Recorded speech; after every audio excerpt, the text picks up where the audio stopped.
जैसा कि आप देख पा रहे होंगे, पहला टॉपिक है विज्ञान विषय की शिक्षण विधियां, यानी ये पहला टॉपिक है, ये सभी में कॉमन है, आप भी जानते होंगे। तो इनसे किस प्रकार के क्वेश्चन बने हैं वो देख लेते हैं, जिसमें आपको स्क्रीन पर दिखाई दे रहा होगा। पहला क्वेश्चन बना है, देखिएगा कुछ क्वेश्चन तो बहुत आसान पूछे जाते हैं, कुछ अच्छे लेवल के भी होते हैं इसमें।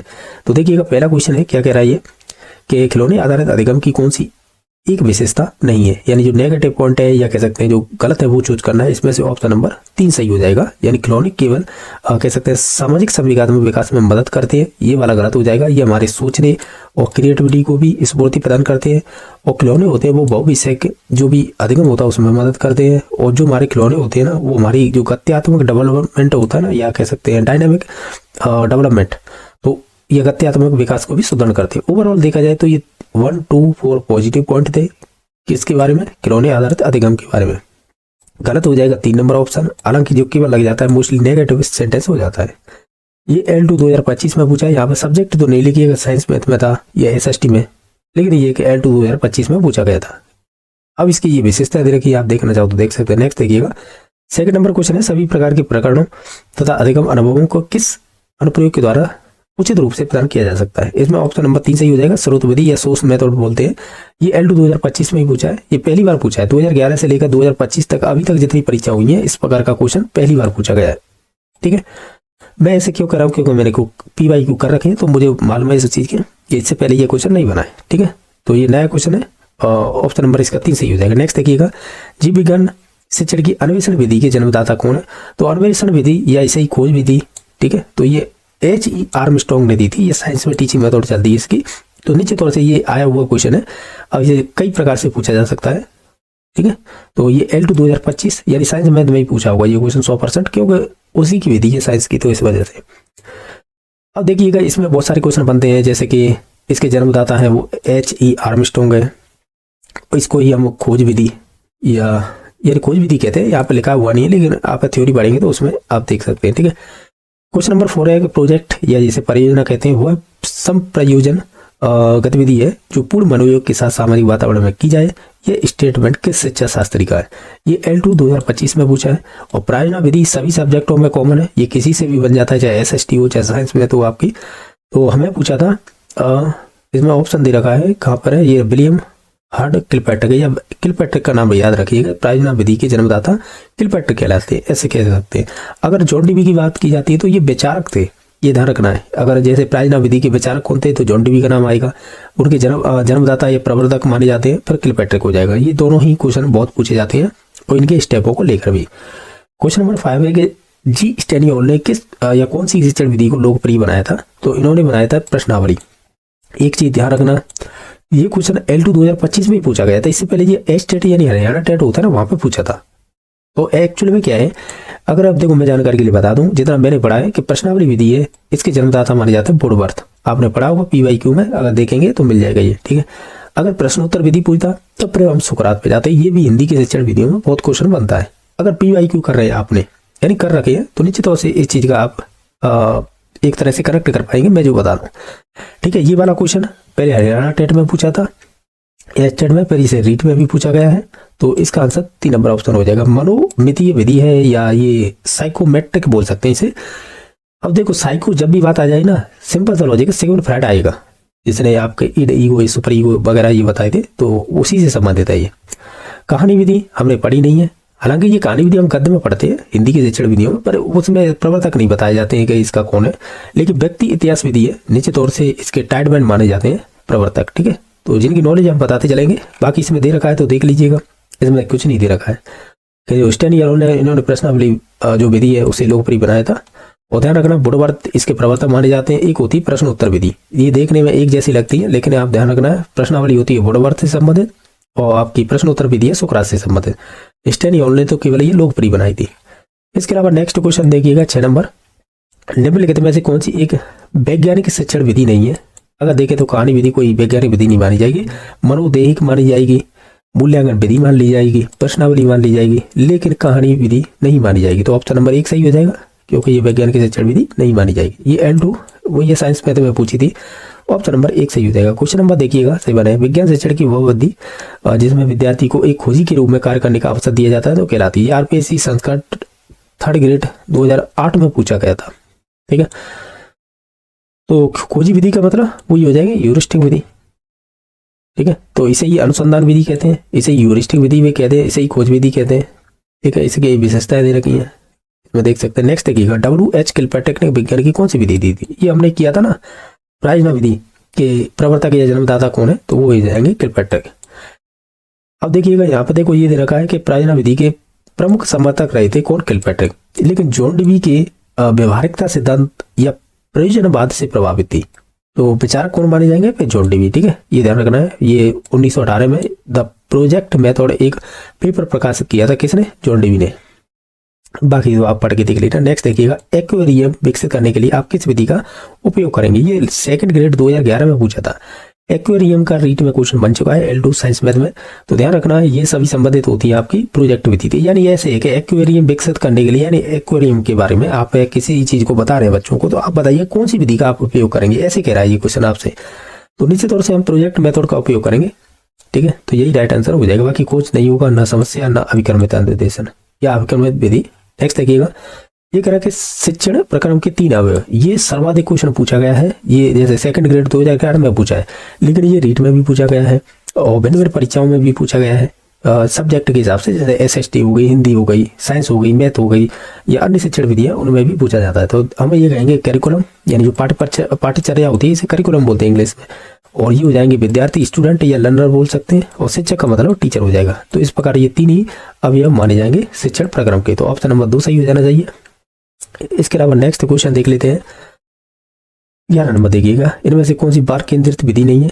यानी बाल केंद्रित, ये सेकंड ग्रेड 2018 में पूछा था। बाल केंद्रित का मतलब सिंपल सा लॉजिक ये होता है कि बच्चा करके सीख रहा है तो निश्चित तौर से वही बाल केंद्रित विधि मानी जाती है। तो इसमें व्याख्यान विधि है ना, इसमें टीचर एक्टिव रहता है और जो स्टूडेंट होते हैं वो क्या रहते हैं, इनएक्टिव।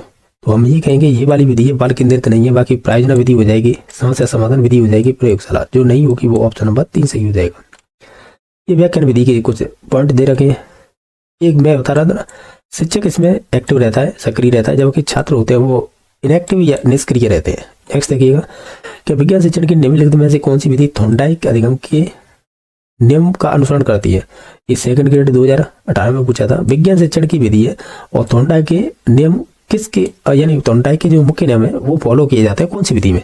व्याख्यान विधि में नहीं किए जाते, व्याख्या प्रदर्शन विधि में नहीं किए जाते हैं, तो वो एकमात्र प्रायोजना विधि या जिसे प्रोजेक्ट मेथड कहते हैं। तो इसी में है जो थॉर्नडाइक का जो मुख्य नियम होते हैं ना, PTA, यानी P से मतलब प्रभाव का नियम, T का मतलब तत्परता का नियम, E का मतलब अभ्यास का नियम। तो यही 3 मुख्य नियम है जो थॉर्नडाइक के फॉलो किए जाते हैं प्रायोजना विधि में। ये वाला क्वेश्चन बहुत पूछा गया जाता है। नेक्स्ट देखिएगा कि शिक्षण की प्रायोजना विधि किसके दर्शन से सर्वाधिक संबंधित है? अब देखो प्रायोजना विधि है ना, अब यहाँ पर पूछा है किस दर्शन से, यानी फिलोसोफर से संबंधित है। एक तरह से ये सर्वाधिक संबंधित है, तो वो ये जॉन डीवी हो जाएंगे। तो ऑप्शन नंबर 3 सही हो जाएगा। यहाँ पर देख लीजिएगा किलपैट्रिक नाम नहीं है। अगर यहाँ पर ये होता है कि शिक्षण की प्रायोजना विधि के प्रवर्तक या कह सकते हैं समर्थक और जन्मदाता, ऐसे सब शब्द बनते हैं ना, फिर किलपैट्रिक का आंसर हो जाता, ठीक है। लेकिन ये दर्शन पूछा है ना, मैंने बताया था कि किस दर्शन से या किस फिलोसोफर से या विचारक से, तब फिर जॉन डीवी ना राइट आंसर होता है। ये आप एक प्रीवियस के आए हुए क्वेश्चन करेंगे, उन्हीं से अंदाजा लगेगा। नेक्स्ट देखिएगा कि परियोजना कार्य के कुछ चरण यहाँ पर दिए जा रहे हैं, तो आप इन स्टेपों को सही क्रम में लगाइएगा। अच्छा, आप तो इन्हें देखो, ये प्रायोजना मतलब प्रोजेक्ट मेथड है, उसके 6 स्टेप होते हैं, तो आप तो क्रम से लगाइएगा। हालांकि इसमें 5 स्टेप दे रखे हैं, एक स्टेप इसमें गायब कर रखा है, लेकिन फिर भी देखो रिपोर्ट तैयार करना ये लास्ट स्टेप होता है, ठीक है। तो ये 5 नंबर पर हो जाएगा। मैं डायरेक्टली देखो मुझे याद है तो मैं उस हिसाब से बता रहा हूँ। मूल्यांकन आता है ये 4 नंबर पर। हालांकि अगर आप 6 स्टेप के अकॉर्डिंग देखेंगे तो फिर ये रिपोर्ट अगर तैयार करना है ना, ये 6 पे हो जाता है और मूल्यांकन 5 पे हो जाता है। लेकिन अगर इसमें 5 ही स्टेप दे रखे हैं, तब मैं बता रहा हूँ कि जैसे कि रिपोर्ट तैयार करना ये 5 पे हो जाएगा और जो मूल्यांकन करना है ये 4 पे हो जाएगा। इसके अलावा जैसे कि परियोजना का क्रियान्वयन करना ये आपका 3 नंबर पे हो जाएगा, ठीक है। परियोजना का चुनाव करना ये 1 पर हो जाएगा और ये वाला हो जाएगा 2 पर। तो देख लीजिएगा, पहला यानी CA और D, CAD का ये तीनों स्टेप क्रम में होंगे। पहले देख लेते हैं किधर दे रखा है। CAD ऑप्शन नंबर 4 में दे रखा है, CAD, फिर उसके बाद BE हो जाएगा, ठीक है। अब देखो 6 स्टेप कौन से होते हैं यहाँ पे दे रखा है। जो एक स्टेप गायब कर रखा था वो पता पड़ जाएगा कौन सा। जैसे कि परिस्थिति का निर्माण करना, परियोजना का चुनाव करना, फिर उसके बाद है रूपरेखा, तैयार करना, फिर उसका परियोजना का क्रियान्वयन करना, फिर उसका मूल्यांकन करना, लास्ट में जाकर रिपोर्ट तैयार करना। इसमें से एक स्टेप गायब था, वो कौन सा था? शायद ये निर्माण वाला स्टेप गायब था। यहाँ पर देखना निर्माण वाला है क्या? रूपरेखा निर्माण करना ये तो है, परियोजना क्रियान्वयन करना, रिपोर्ट तैयार करना।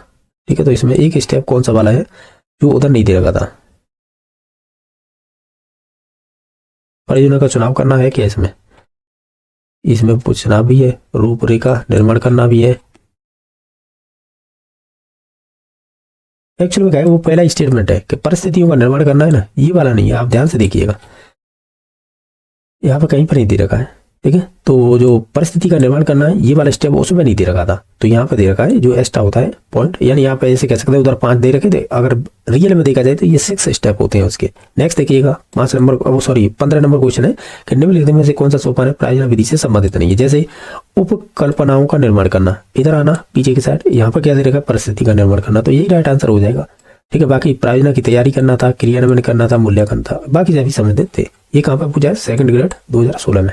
नेक्स्ट देखिएगा कक्षा के बाहर संचालित क्रियाकलाप जहाँ छात्र अवलोकन करते हैं, प्रयोग करते हैं, खोज करते हैं तथा प्राकृतिक घटनाओं की व्याख्या करते हैं, ये कहलाती है। इसे बोलते हैं क्षेत्र भ्रमण यानी फील्ड, क्या कह सकते हैं, ट्रिप बोल सकते हैं इसे।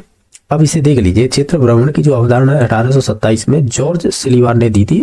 स्टॉक जैसे न्यूइंगलैंड टाउन, लंदन, यूनाइटेड किंगडम में एवनी पार्क में एक क्वेकर स्कूल में पेश किया गया था। हालांकि इसे छोड़िएगा, यहाँ से देखिएगा कहाँ से ये कह रहा है कि यह एक फील्ड ट्रिप नियमित कक्षा के बाहर किसी भी स्थान यात्रा से है जिसमें कुछ उद्देश्य प्राप्त करने के लिए निर्धारित की जाती। अब यहाँ से देखना कि क्षेत्र भ्रमण छात्रों को कक्षा से बाहर निकलने और कुछ नया अनुभव करने की अवसर देता है और वैज्ञानिक दृष्टिकोण विकसित करने के लिए विज्ञान केंद्रों और संग्रहालयों में भ्रमण करवाया जाता है।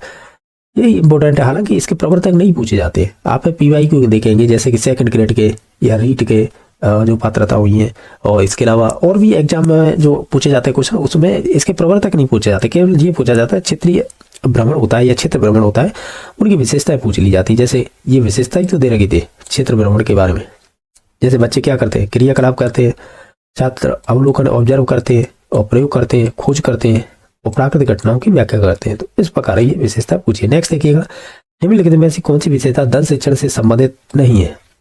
ये कह रहा है कि एक कक्षा को 2 या 2 से अधिक अध्यापक एक साथ पढ़ा सकते हैं। यह एक बाल केंद्रित शिक्षण विधि है, यही गलत है। बाल केंद्रित थोड़ी, जब शिक्षक पढ़ा रहा है एक से अधिक तो फिर वो शिक्षक केंद्रित हो जाएगी, बाल केंद्रित थोड़ी होगी।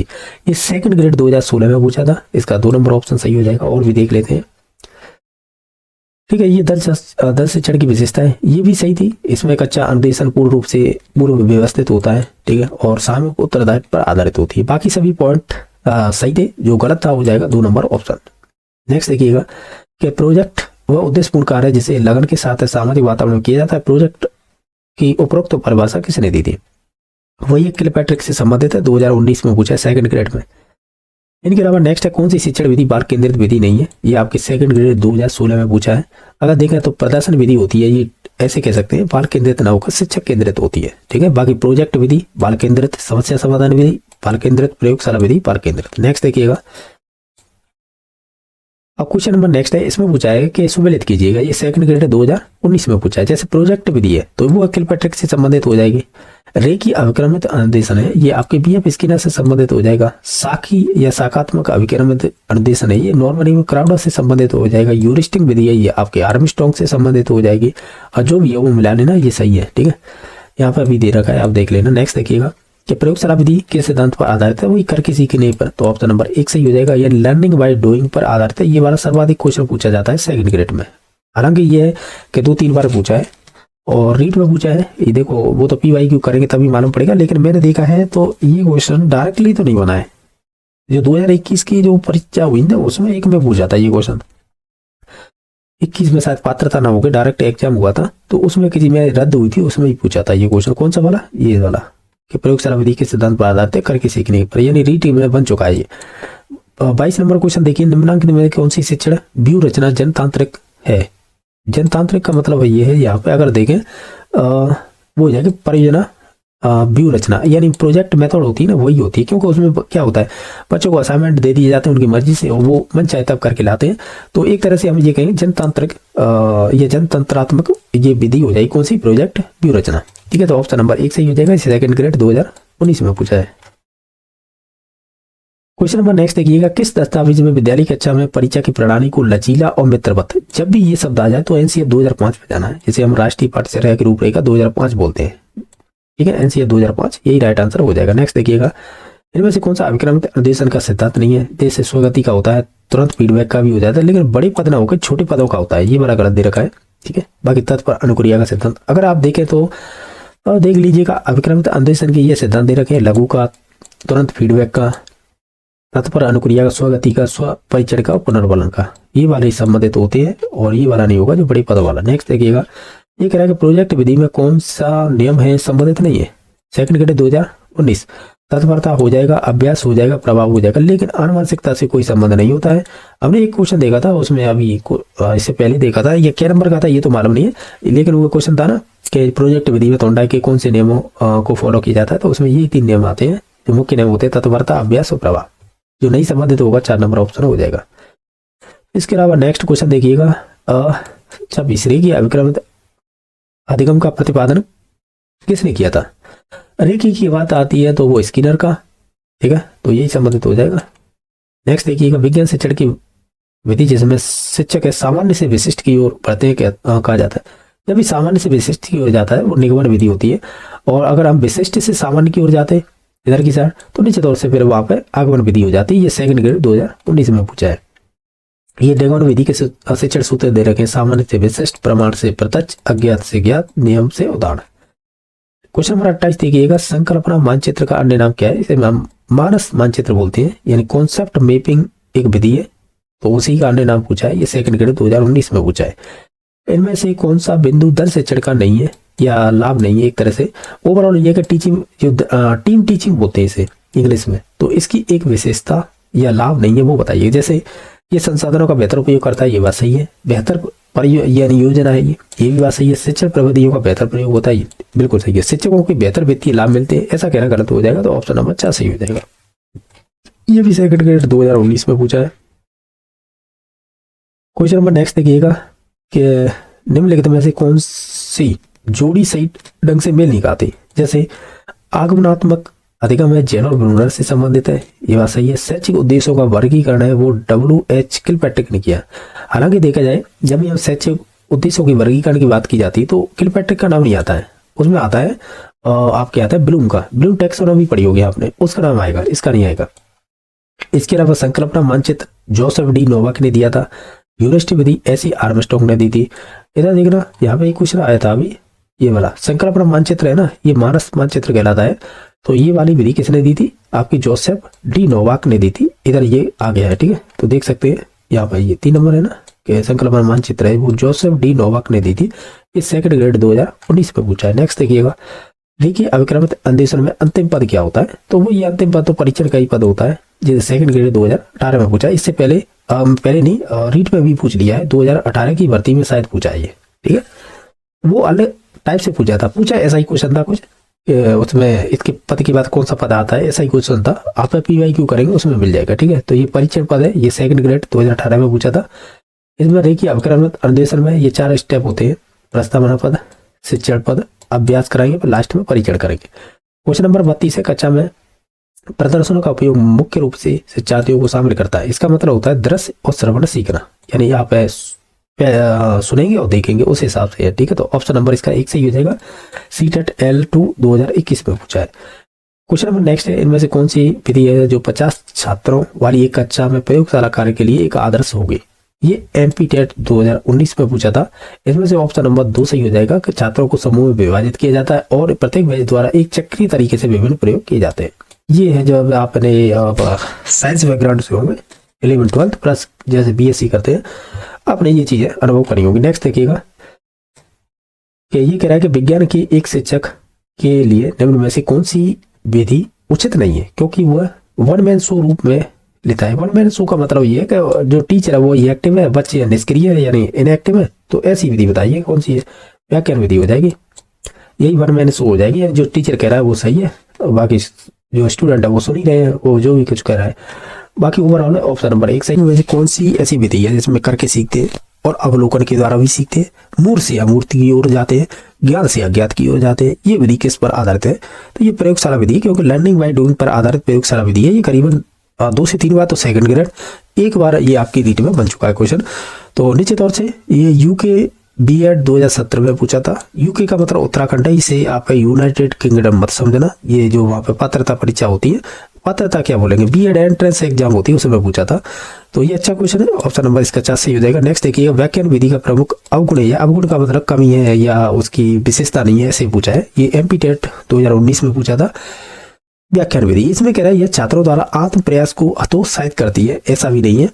बाकी ये समय कम लेती है, ठीक है, और ध्यान अवधि कम करती है, क्योंकि इसमें टीचर एक्टिव रहता है, इस वजह से ये विचलित चिंतन के माध्यम से अधिगम को प्रोत्साहित करती है। हाँ, हो सकता है अच्छा क्वेश्चन है, ये अच्छे पॉइंट बनाए उन्होंने, लेकिन 4 नंबर ऑप्शन गलत हो जाएगा। नेक्स्ट देखिएगा, शिक्षण की वह विधि जो लोकतांत्रिक दृष्टिकोण को विकसित करने में उपयुक्त है, वही है कौन सी विधि है? इसमें से देखा विचार मंथन विधि हो जाएगी। ये एमपी टेट 2019 में पूछा था। परियोजना विधि का प्रतिपादक पूछे, जन्मदाता पूछे या समर्थक पूछे, तो वो ये कौन है? यहाँ पर किलपेट्टर क्या ये वाला, और देखो जॉन डी भी ऑप्शन भी दे रखा है। तो ये विचारक रहे थे, लेकिन इसके जो देने वाले विधि के थे प्रतिपादक, वो थे आपके किलपेट्टर, ठीक है। नेक्स्ट देखिएगा, अब प्रोजेक्ट विधि के, अब जिसमें अच्छी एक जगह दे रखे, जैसे कि प्रोजेक्ट विधि के प्रवर्तक या प्रतिपादक थे किलपेट्टर, किंडरगार्टन के फ्रॉवेल, खेल विधि के कुक और खोज विधि के आर्मस्ट्रॉन्ग, वैज्ञानिक विधि के गुडवायर स्केटस, प्रश्नोत्तर विधि सुकरात, प्रश्नावली पूछे यहीं पे तो फिर हो जाएगा वुडवर्थ।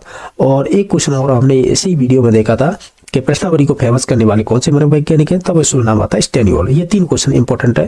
बाकी दल शिक्षण है, ये आपकी मिशिगन और हार्वे से संबंधित है, और सूक्ष्म शिक्षण विधि है वो रॉबर्ट बॉस से संबंधित है। क्वेश्चन इससे बनता नहीं है, आप PYQ करके देख लेना, एलन से मिलेगा। जिस माइक्रो टीचिंग विधि है वो किसके द्वारा दी गई थी, उसमें नाम आएगा एलन, क्योंकि ये क्वेश्चन ऑलरेडी बन चुका है, इस वजह से कह रहा हूं मैं। बाकी आप इसे भी याद रख सकते हैं कि रॉबर्ट बॉस इसके प्रवर्तक माने जाते हैं, लेकिन क्वेश्चन इससे बनता है एलन से। नेक्स्ट देखिएगा, चर्चा विधि का निम्न लाभ क्या है? हम कहेंगे शिक्षण के बजाय अधिगम पर ज्यादा जोर दिया जाता है। ये एमपी टेट में पूछा हुआ है। न केवल निर्माणात्मक बल्कि योगात्मक आकलन भी निम्न के माध्यम से संचालित किया जा सकता है। वो कौन सा है? प्रोजेक्ट मेथड या परियोजना बोल सकते हैं।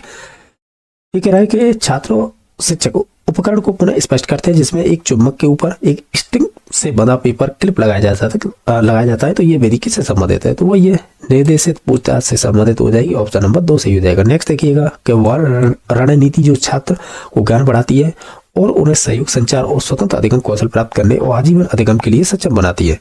तो इसमें से कौन सी विधि हो जाएगी? वही है प्रायोजना विधि, जिसे प्रोजेक्ट मेथड कहते हैं। नेक्स्ट देखिएगा, समस्या निवारण विधि का अवगुण क्या है? अवगुण का मतलब कमी क्या है? तो हम कहेंगे ये ज्ञान को आसानी से आत्मसात करने में मदद नहीं करती है, यही गलत हो जाएगा। इसमें से परियोजना पद्धति के विकास को प्रभावित कौन करता है? वो हो जाएगा जॉन डीवी। अब देखिएगा, यहाँ पे कहीं पर भी आपको किलपेट्रिक नहीं है, तो डायरेक्टली आंसर पे जॉन डीवी पे जा सकते हैं। ऐसे भी कई क्वेश्चन मिलेंगे कि उसमें परियोजना विधि के बारे में बात कही गई होगी और वहां पे आपको किलपेट्रिक नहीं मिलेगा, जॉन डीवी मिलेगा। तो इस हिसाब से भी आप है। और डायरेक्टली आपको ये पूछा गया था कि परियोजना पद्धति के विकास को प्रभावित करता है या प्रभावित किया था, वो जॉन डीवी ने किया, क्योंकि ये नहीं कोई फिलोसफर माना जाता है और इसी से प्रभावित थे, इस वजह से। क्वेश्चन नंबर 45 है कि कौन सा दर्शन शास्त्र के व्यवहार मूलक विद्यालय का एक परिणाम है? तो वो हो जाएगी आपकी प्रोजेक्ट विधि, या जिसे ही आप परियोजना विधि कहते हैं। क्वेश्चन नंबर नेक्स्ट है, कौन सा अधिगम अंत विषय है और सक्रिय छात्र निर्देश से अधिगम पर ध्यान केंद्रित करता है, जिससे छात्रों को सीखने के लिए प्रामाणिक वास्तविक दुनिया का संदर्भ प्रदान किया जाता है? वही है परियोजना विधि, या कह सकते हैं प्रोजेक्ट मेथड। नेक्स्ट देखिएगा कि कौन प्रोजेक्ट विधि में शामिल नहीं है। अगर आप देखें तो इंक्वायरी टाइप नहीं होगी, बाकी प्रॉब्लम टाइप इसी के अंडर में आती है, प्रोजेक्ट टाइप इसी में आते हैं, ड्रिल टाइप इसी में आते हैं। ये अच्छा क्वेश्चन है, क्योंकि इस तरह की राजस्थान में नहीं बनते हैं, ये एमपी टेट में ही बनते हैं। पता नहीं कौन सी बुक पढ़ते हैं इसके एग्जामिनर कि ऐसे क्वेश्चन लाते हैं कि वो वाकई में आपने राजस्थान की भर्ती में ऐसे क्वेश्चन नहीं देखे होंगे। अब देखो, ये क्वेश्चन किसी में नहीं बनाए, ना तो हमारे नजदीक की बात की जाती है, जैसे हरियाणा सबसे टफ ही क्वेश्चन बनाता है और नए टाइप के क्वेश्चन लाता है, उसमें भी नहीं मिलेगा। यूपी टेट की बात की जाए, उसमें शिक्षण विधियों को ज्यादा रोल नहीं देता है, उसमें पूछे जाते हैं पर इतने नहीं जितने राजस्थान में पूछे जाते हैं। इसके अलावा और कौन से राज्य बचे? मध्य प्रदेश की बात की जाए, यहीं पे नए प्रयोग किए जाते हैं। तो देख लीजिएगा, नया क्वेश्चन है, इस प्रकार के क्वेश्चन आपने नहीं पढ़े होंगे, ना पढ़े तो होंगे, लेकिन ये पूछे नहीं गए हैं राजस्थान के एग्जाम में, ठीक है। तो ये वाला क्वेश्चन पूछा गया था नई टाइप से। क्वेश्चन नंबर नेक्स्ट देखिएगा, एक परियोजना पूर्ण रूप से उद्देश्यपूर्ण गतिविधियां होती है जो कि एक सामाजिक वातावरण में आगे बढ़ाती है, इनके द्वारा उद्धृत किया गया है। ये किससे संबंधित है? परियोजना को पूर्ण रूप से उद्देश्यपूर्ण, यानी वो ये स्टेटमेंट सेकंड ग्रेड में बन चुका है आरपीएससी में। अब इसे अलग अलग तरीके से शुरुआत की जाती है, लेकिन ये ध्यान रखना कृपट का स्टेटमेंट है तो ऑप्शन नंबर 1 सही हो जाएगा, क्योंकि परियोजना पूर्ण रूप से उद्देश्यपूर्ण गतिविधि होती है और एक सामाजिक वातावरण में आगे बढ़ती है। बस ये वाला स्टेटमेंट ऑलरेडी हमारे आरपीएससी सेकंड ग्रेड में पूछा जा चुका है। ठीक है, इसके अलावा नेक्स्ट देख लेते हैं, ये निम्नलिखित में से कौन सी शिक्षण की ह्यूरिस्टिक विधि का एक लाभ नहीं है?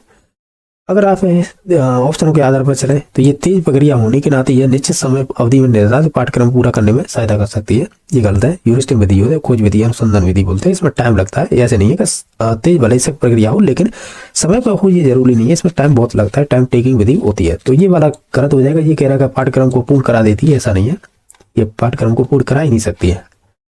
क्वेश्चन नंबर नेक्स्ट है, प्रदर्शन विधि उपयोग में लाई जाती है। तो प्रदर्शन में क्या क्या चीज आ सकती है? ये आपके यूके यानी उत्तराखंड बीएड एंट्रेंस एग्जाम में पूछा था। 2 आयामी सहायक सामग्री, जिसमें एक्स वाई की बात की जाए तो दो आयामी हो जाएंगे, जैसे आयत हो गया, ठीक है, त्रिभुज हो गया, ये 2 आयामी में आते हैं, यानी जिसमें 2 अक्ष हो। इसके अलावा त्रिआयामी मॉडल में एक जेड एक्स जुड़ जाता है। इसमें बहुत सारे कह सकते हैं एग्जाम्पल आ जाते हैं त्रिआयामी में भी। बुलेटिन बोर्ड का मतलब दृश्य में आता है। तो ओवरऑल ये सभी चीज़ों का उपयोग प्रदर्शन में कर सकते हैं। तो ओवरऑल 4 नंबर ऑप्शन हो जाएगा, एक्सक्लूड किए गए हैं। तो हम देख लेते हैं, जैसे कि पहला क्वेश्चन पढ़ा है, ये आपका 3rd ग्रेड मेंस हुई थी एयर1 2023 यानी फरवरी 2023 में, तो उसी में पूछा गया था। क्वेश्चन इस प्रकार पूछा गया था कि निम्नलिखित में से कौन सा कथन के संदर्भ में सही नहीं है, यानी किसके संदर्भ में ये तो नहीं है, लेकिन ये है कि आपको चारों कथन पढ़ने हैं और खुद से ही आंसर लगाना है कि इसमें से कौन सा गलत दे रखा है। जैसे पहला है कि रचनावाद उपागम खोज अधिगम पूछताछ विधि और सामाजिक अन्वेषण पर बल देता है, ये बात तो सही है। बाकी सेकंड है कि रचनावाद है उपागम बाल केंद्रित होता है, यानी चाइल्ड सेंटर्ड, ये भी बात सही है। रचनावाद अपने स्वयं के प्रयासों या ज्ञान के स्वयं रचनाओं के माध्यम से ज्ञान प्राप्त करने की प्रक्रिया पर ध्यान केंद्रित करता है, ये भी बात सही है। लेकिन ये वाला ही गलत हो जाएगा। क्यों हो जाएगा? जैसे रचनावाद में जो ज्ञानार्थ प्रक्रिया के स्थान पर उससे प्राप्त जो भी परिणाम आते हैं ना, उसे सीधे ही विद्यार्थी के मस्तिष्क में भरने का प्रयास किया जाता है, ये वाला गलत हो जाएगा। अगर आप इसे यहाँ पे देखें, किसको हम देखते हैं, इसे ध्यान से देखिएगा, 3 नंबर कथन को, यानी ऑप्शन को, रचनावाद स्वयं के प्रयासों या ज्ञान के स्वरचना के माध्यम से ज्ञान प्राप्त करने की प्रक्रिया पर ध्यान केंद्रित करता है, जबकि ये कह रहा है मस्तिष्क में भरते हैं जो भी परिणाम आते हैं, तो ये वाला स्टेटमेंट गलत हो जाएगा। ओवरऑल हमें कंस्ट्रक्टिविज्म होती है ना रचनावाद, ये निर्मितवाद, उसके बारे में जो गलत था वो 4 नंबर ऑप्शन गलत हो जाएगा। बाकी ऊपर के 3 ऑप्शन सही थे और ये रचनावाद के बारे में बताया गया है, आप देख सकते हैं। नेक्स्ट देखिएगा, ये वाला क्वेश्चन था, इस पर ऑब्जेक्शन लगा था। आपने प्रीवियस की परीक्षा दे रखी है या अगर नहीं भी दे रखी है तो इन चीज़ों का आपको मालूम होना चाहिए कि इससे पहले जो भी क्वेश्चन है पूछे गए उनमें कौन कौन से क्वेश्चन पर ऑब्जेक्शन लगे थे और फाइनल आंसर क्या माने गए थे। तो ये वाला क्वेश्चन था, इस पर ऑब्जेक्शन लगा था। क्वेश्चन इस प्रकार पूछा था कि यद्यपि विज्ञान शिक्षक किसी भी प्रकरण को सीधा नहीं समझता है, फिर भी परीक्षा उपागम में शिक्षक को एक मुख्य भूमिका निभानी होती है। परीक्षा उपागम में विज्ञान शिक्षक को क्या भूमिका निभानी होती है? जैसे कि वो एक सहजकर्ता एवं अभिप्रेरक होता है, या मार्गदर्शक अनुदेशक होता है, या अनुदेशक सहजकर्ता होता है, या अनुदेशक अभिप्रेरक होता है।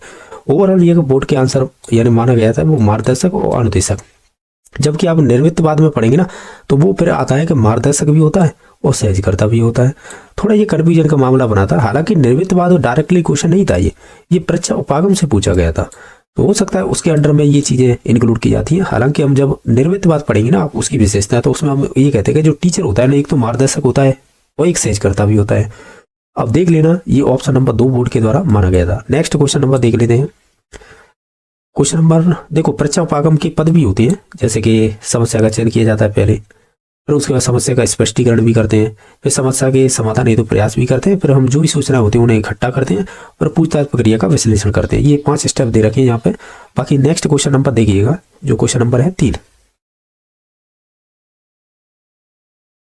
क्वेश्चन इस प्रकार है, ये कह रहा है कि कोल्ब के अनुसार फिल इन द ब्लैंक्स द्वारा सीखना एक चक्रीय प्रक्रिया है। हालांकि इसमें कोई डेट नहीं दे रखी है, किस एग्जाम में पूछा है, लेकिन इससे क्वेश्चन डायरेक्टली तो कोई नहीं पूछा गया है। हो सकता है किसी जैसे कि आरपीएससी सेकंड ग्रेड हो या अन्य एग्जाम में पूछा, यहाँ पे डेट नहीं दे रखी। लेकिन इससे क्वेश्चन इसलिए बनता है क्योंकि ये निर्मितवाद की बात करते हैं ना, तो वहां से टॉपिक कनेक्ट है, ये इस वजह से पूछा गया है। तो ये अनुभव पर फोकस रखते हैं। कौन? कोल्ब, इनका नाम है को देखा जाए तो डेविड ए कोल्ब कहते हैं इसे।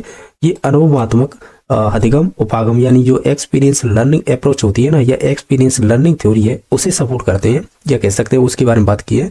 और ये होता क्या है, अनुभव आधारित जो अधिगम चक्र होता है, इसे ही कहते हैं, किसे, जो ऊपर नाम दिया था ना, ये अनुभव से लेकर, और जो चाहे वो आपकी एक्सपीरियंस लर्निंग अप्रोच हो या एक्सपीरियंस लर्निंग थ्योरी हो, इन्हीं को कहते हैं क्या, एक्सपीरियंस लर्निंग साइकिल। उनका मानना था कि जो सीखना होता है केवल सैद्धांतिक नहीं होता है, जो हम किताबों से पढ़ते हैं वही नहीं होता है, बल्कि व्यक्ति के अनुभव और चिंतन, यानी जो जिसकी जिंदगी में कितनी चीजें अनुभव रखता है ना, उसे ज्यादा महत्व दिया जाता है। वो किस प्रकार सोचता है, उसे ज्यादा महत्व दिया जाता है। किसके अनुसार, डेविड ए कॉल्ब के अनुसार। इन्होंने 4 स्टेप बताए थे, जैसे कि ठोस अनुभव होना चाहिए, फिर वो जब ठोस अनुभव होगा तो आप उसके बारे में चिंतनशील यानी सोचेंगे, विचारेंगे या उसे ऑब्जर्व करेंगे, फिर अमूर्त अवधारणा भी बनाएंगे उसके बारे में, फिर आप सक्रिय प्रयोग भी करेंगे। तो ओवरऑल ये चक्र की बात करते हैं कौन, डेविड ए कॉल्ब। इनके अलावा इधर आइएगा, ये क्वेश्चन हालांकि ये इसमें लिख तो नहीं रखा है, किस एग्जाम में पूछा है, लेकिन समस्या समाधान विधि है ना ये, या उपागम बोल लीजिएगा, इनसे क्वेश्चन बनते हैं, हर वर्ष बनते हैं, जैसे आरपीएससी सेकंड ग्रेड वगैरह उनमें, या कह सकते हैं सीटेट वगैरह। ओवरऑल ये टॉपिक इंपॉर्टेंट है, ये समस्या समाधान वाला। इसमें चरणों का सही क्रम बताइएगा। पहली शुरुआत की जाती है कि हमें समस्या को परिभाषित करना होता है, फिर उसकी हम जो हाइपोथेसिस कह सकते हैं परिकल्पना का निर्माण करते हैं, जो भी परिकल्पना है उनका परीक्षण भी करते हैं, फिर प्रमाणों का विश्लेषण करते हैं, फिर व्याख्या करते हैं, और फिर मूल्यांकन करेंगे, लास्ट में निष्कर्ष निकालेंगे। हालांकि अगर इनकी बात की जाए प्रॉपरली, स्टेप इस प्रकार बनते हैं। पहले हम समस्या को परिभाषित करते हैं, फिर उसकी परिकल्पना बनाएंगे, परिकल्पना का परीक्षण करेंगे, फिर प्रमाणों का जो भी विश्लेषण करेंगे, फिर उसकी व्याख्या और मूल्यांकन करते हैं, फिर लास्ट में जाकर निष्कर्ष निकालते हैं। ये होती है समस्या समाधान विधि के स्टेप। और ये कहता है कि समस्या समाधान विधि होती है, या उपागम बोले सही, वो करके सीखने के जो भी छात्र है वो लर्निंग बाय डूइंग पे डिपेंड रहता है, यानी कह सकते हैं छात्र करके सीखते हैं। इसमें हम क्या करते हैं, संश्लेषण करते हैं, विश्लेषण करते हैं, और समालोचनात्मक चिंतन का विकास भी होता है। इस उपागम में छात्रों को वैज्ञानिक दृष्टिकोण का विकास भी होता है। ओवरऑल ये इंपॉर्टेंट है, जो आपकी समस्या समाधान विधि है, या कह सकते हैं उपागम है। नेक्स्ट देखिएगा, समस्या समाधान उपागम है, तो वही है, चाहे तो आप शिक्षार्थी केंद्रित बोले या विद्यार्थी या छात्र, कोई भी नाम दीजिएगा, वो एक ही बात होता है कहना, ठीक है। तो इसके ये कुछ विशेषता रखी है, आप देख सकते हैं। अब ये इंपॉर्टेंट हो जाती है इस प्रकार के कथन, जैसे कि ये प्राथमिक कक्षाओं के लिए उपयोगी नहीं है, जो भी अपर क्लासेज होती है ना, यानी बड़ी कक्षाएं, उनके लिए इंपॉर्टेंस ज्यादा रखती है, ठीक है। नेक्स्ट देखिएगा, 6 नंबर क्वेश्चन है, ये 3rd ग्रेड 2011 में पूछा था कि निम्नलिखित में से किस मनोविज्ञान ने आगमनात्मक अधिगम को प्रोत्साहित किया था। वही है, आगमनात्मक मतलब इंडक्टिव लर्निंग की बात की है। किसने प्रोत्साहित का मतलब एनकरेज या मोटिवेट किया है, तो उसमें जेन और ब्रूनर का नाम आता है, जी है ना, जी.एम. ब्रूनर, तो जेन और ब्रूनर बोलते हैं इसे, या ब्रूनर शॉर्ट में नाम दे दीजिएगा, वो एक ही बात है। तो ये बात करते हैं आगमनात्मक अधिगम की। अगर यहाँ पर निगमन की बात आती तो फिर हम जाते हैं आंसर डेविड आशुबेल, ये वाला है ना ऑप्शन इस पर, क्योंकि ये आरपीएससी फर्स्ट ग्रेड में क्वेश्चन बन चुका है। और बाकी हार्वर्ड गार्डन तो इन्होंने तो बहुबुद्धि सिद्धांत दिया था, जिसमें पहले 7 प्रकार बताए थे, फिर 9 कर दिए थे। ये चीजें आपने बुद्धि के चैप्टर में पढ़ी होंगी। बी.एफ. स्किनर ये तो फिर वो है व्यवहारवादी है, ये तो रटने की बात करते हैं। ओवरऑल जब भी हम आगमनात्मक चिंतन की बात करें या आगमनात्मक अधिगम की बात करें, तो वहां पे जेन और ब्रूनर का नाम आएगा। अगर यहाँ पर निगमन अधिगम की बात होती तो डेविड आशुबेल आया था, और बाकी तो फिर मैंने बताया था वो है। देखिएगा एक्चुअल में क्या, जेन और ब्रूनर ने क्या बताया था, डिस्कवरी लर्निंग अप्रोच का आधार दिया था। तो इस वजह से हम कहते हैं कि जो आगमनात्मक अधिगम को प्रोत्साहित किया था वो जेन और ब्रूनर ने किया था। किस आधार पर, डिस्कवरी लर्निंग अप्रोच। इनके अलावा और भी देख लेते हैं, जैसे कि अनुभवात्मक अधिगम उपागम में कितने चरण होते हैं। तो हमने कहीं पर ये देखा था, डेविड कॉल्ब के अनुसार ये 4 स्टेप तो थे, ठोस अनुभव, चिंतनशील, अवलोकन, अमूर्त अवधारणा, सहयोग क्यों, सक्रिय प्रयोग, ये 4 स्टेप थे। तो ये यहाँ पर 4 स्टेप हो जाएंगे। ऑप्शन नंबर 4 सही होना चाहिए, और यहाँ पर दे भी रखा है। जैसे ठोस को कहते हैं कॉन्क्रीट एक्सपीरियंस, एक्सपीरियंस से बोल सकते हैं। चिंतनशील को बोलेंगे रिफ्लेक्टिव, और अमूर्त को मतलब एब्स्ट्रैक्ट बोल सकते हैं। सक्रिय का मतलब एक्टिव। बाकी तो सबसे पीछे एक्सपीरियंस लगे रहा है सभी में मोस्टली। देखिएगा 8 नंबर क्वेश्चन, कि निम्न में से कौन सी विज्ञान शिक्षण में निर्मितवाद उपागम की सर्वाधिक उपयुक्त विशेषता होगी। निर्मितवाद कहिए या रचनावाद, वो एक ही बात होती है।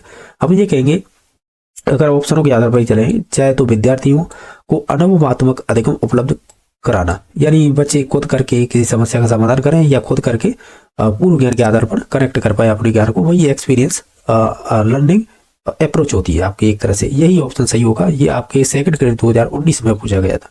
निर्मितवाद क्या होता है, ये दे रखी विशेषता, निर्मितवाद की विशेषताएं भी दे रखी हैं कि सीखने वाला केंद्र क्या होता है इसमें, ठीक है। ये पहला स्टेप हो जाएगा। अधिगम प्रक्रिया का जो केंद्र होता है वो विद्यार्थी होता है, शिक्षक मार्गदर्शक की भूमिका निभाता है, ठीक है। ये वाला हम क्वेश्चन कर चुके थे ऑलरेडी, जिसमें आपको ध्यान हो परीक्षा उपागम से संबंधित एक क्वेश्चन पूछा गया था थर्ड ग्रेड में, उसमें ऑब्जेक्शन लगे थे, मैंने बताया था। तो वो परीक्षा उपागम से था। लेकिन जब हम टीचर की रोल की बात की जाती है ना, तो अगर हम निर्मितवाद की बात करते हैं तो उसमें मार्गदर्शक भी होता है, और यहाँ पर देखिए शिक्षक की भूमिका होती है मार्गदर्शक एवं सहयोगी। बाकी अनुभव पर आधारित अधिगम होता है, सक्रिय सहभागिता भी पाई जाए तो चिंतनशील अधिगम भी होता है इसके अंडर में। इनके अलावा और भी विशेषताएं दे रखी हैं, इधर देखते हैं। अब तो क्वेश्चन ही नेक्स्ट हो गया। देखिए 9 नंबर क्वेश्चन क्या पूछा है, ये कह रखा है 7 की एक अवधारणा धुआं ऊपर क्यों उठता है पर प्रभावशाली चर्चा के लिए एक विज्ञान शिक्षक को क्या करना चाहिए। एक्चुअली में क्या है कि जैसे कि चर्चा के दौरान कम प्रश्न पूछने चाहिए, ऐसा तो कोई लॉजिक नहीं होता है। बच्चों को एक समान मंच देना चाहिए, बिल्कुल सही है। सभी को इसके बारे में जो भी उनके विचार हैं, उनकी जो प्रतिक्रिया है या रेस्पॉन्स क्या देते हैं उन्हें लेना चाहिए। ये लेना मीन्स ये कि वो जो क्या विचार रहे हैं इसके बारे में कि धुआं ऊपर क्यों उठता है, उसका रीजन बताएंगे, वो उन चीज़ों को इंक्लूड किया जाता है। बाकी बच्चे की रुचि बनाए रखने के लिए उनकी प्रतिक्रियाएं स्वीकार करना, यानी जो भी गलत सलत कुछ भी बता रहे हैं उनकी प्रतिक्रिया जो भी है उन्हें आप एक तरह से जो भी वो कह रहे हैं उन्हें मानते चलिएगा, एक तरह से ये कहना है इसका। बाकी चर्चा के अंत में बच्चों के विचारों का सारांश करते हुए आकलन करना चाहिए, बिल्कुल सही बात है। ओवरऑल 2, 3 और 4 यानी कह सकते हैं BCD ये वाला सही हो जाएंगे। ऑप्शन नंबर इसका और 3 सही हो जाना चाहिए। जो भी हस्तशिल्प क्रियाकलाप और परियोजनाएं विज्ञान सीखने के अभिन्न अंग है, इन अधिगम अनुभवों का मुख्य उद्देश्य क्या होता है। हम ये कहेंगे जो भी विस्तारित अधिगम के लिए छात्रों को अवसर प्रदान करना, ये वाला ऑप्शन सही हो जाएगा। नेक्स्ट देखिएगा कि विज्ञान शिक्षा द्वारा अपनाए नीचे दिए गए उपागम में से कौन सा उपागम उस शिक्षिका की वैज्ञानिक मन स्थिति को दर्शाता है।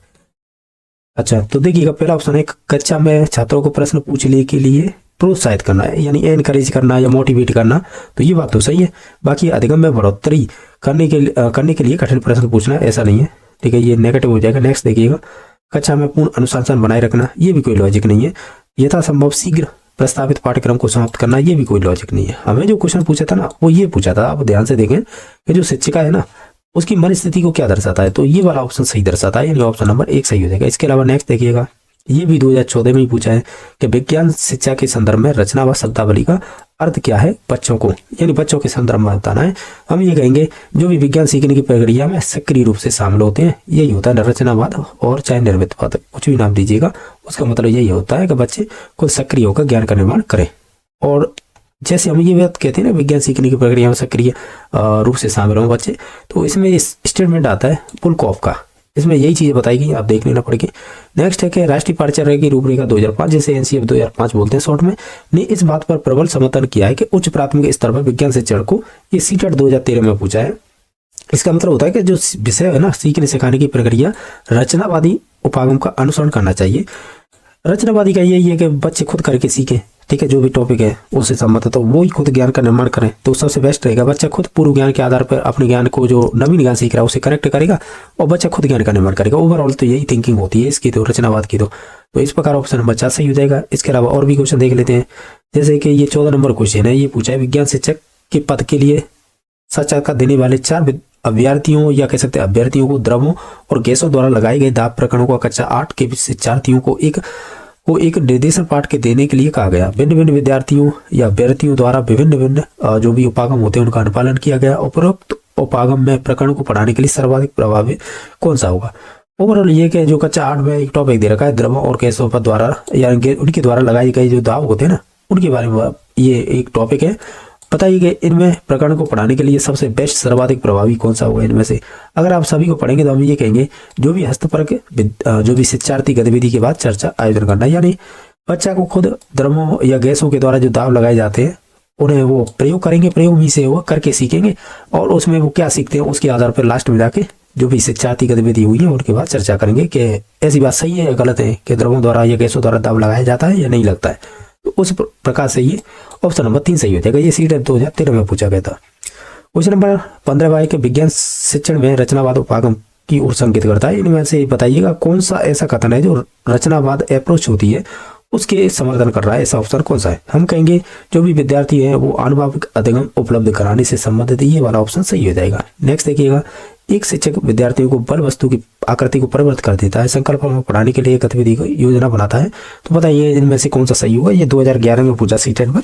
यानी जो भी बल लगाते हैं ना, किसी भी जैसे बल लगाया, उसे वस्तु है उसकी आकृति में परिवर्तन होगा या नहीं होगा, उसके बारे में बताना है। तो ओवरऑल इसमें पहला ऑप्शन है कि सामान्य रूप से अवलोकित उदाहरणों का प्रयोग करते हुए संकल्पना को स्पष्ट करेंगे। इसके अलावा और भी ऑप्शन दे रखे हैं। इधर एक विद्यार्थी को एक प्लेट में घोटा हुआ आटा देकर उसे दबाने हाथों से दबाने के लिए कहेंगे, या कुछ उदाहरणों के साथ संकल्पना को स्पष्ट करने वाली दृश्य सर्वे फिल्म दिखाना। इसमें यार चौथा ऑप्शन तो है नहीं, गायब कर रखा है इन्होंने। देखो एक्चुअल में क्या है, देखो होने के तो ये भी सही है कि सामान्य रूप से अवलोकित उदाहरणों का प्रयोग करते हुए संकल्पना को स्पष्ट कर सकते हैं, ठीक है। और भी देखिएगा इधर ये भी सही हो जाएगा क्योंकि कुछ उदाहरणों के साथ संकल्पना को स्पष्ट करने के लिए हम दृश्य श्रव्य कह सकते हैं सामग्री का उपयोग कर सकते हैं। बाकी विद्यार्थियों को एक प्लेट में घोटा हुआ आटा देकर और आटे को गुथेंगे तो निश्चित तौर से बल लगेगा तो वो दबेगा, तो इसे भी यानी यहाँ पर उपयुक्त सभी होना चाहिए था ऑप्शन।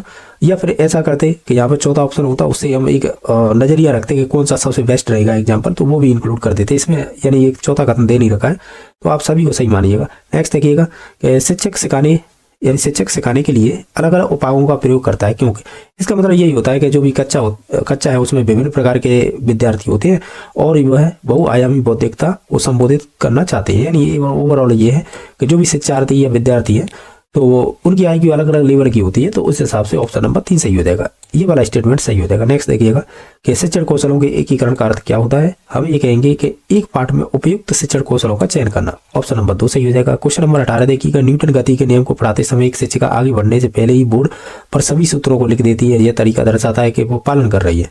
जब इस सूत्र लिखने की बात हो, जो निगमन विधि होती है उसी से संबंधित होता है, तो ऑप्शन नंबर 4 सही हो जाएगा। बाकी ये निगमन विधि के सूत्र दे रखे हैं, देखना चाहो तो नेक्स्ट देखिएगा।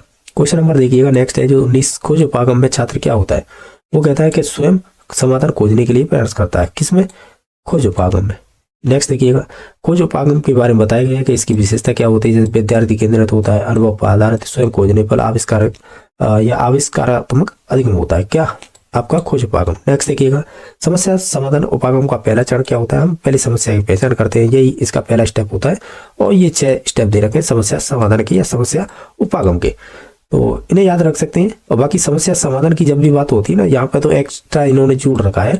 जब हम अधिगम पढ़ते हैं तो वहाँ पे रॉबर्ट गेने की सोपान की पढ़ते हैं, यानी सीखने के स्टेप होते हैं, तो उसमें 8 स्टेप होते हैं, तो उनमें लास्ट का स्टेप होता है ना समस्या समाधान, वो यहाँ पे इंक्लूड कर रखा है इन्होंने। ऐसा कोई जरूरी नहीं है कि समस्या समाधान विधि अलग चीज है, रॉबर्ट गेने के सीखने के पदानुक्रम ही अलग चीज है। क्वेश्चन नंबर आप 21 देखिएगा, अंत विषय आधारित उपागम का मुख्य उद्देश्य क्या होता है। अगर आप इन्हें देखें तो इसका मतलब होता है विषयों के साथ जोड़ना।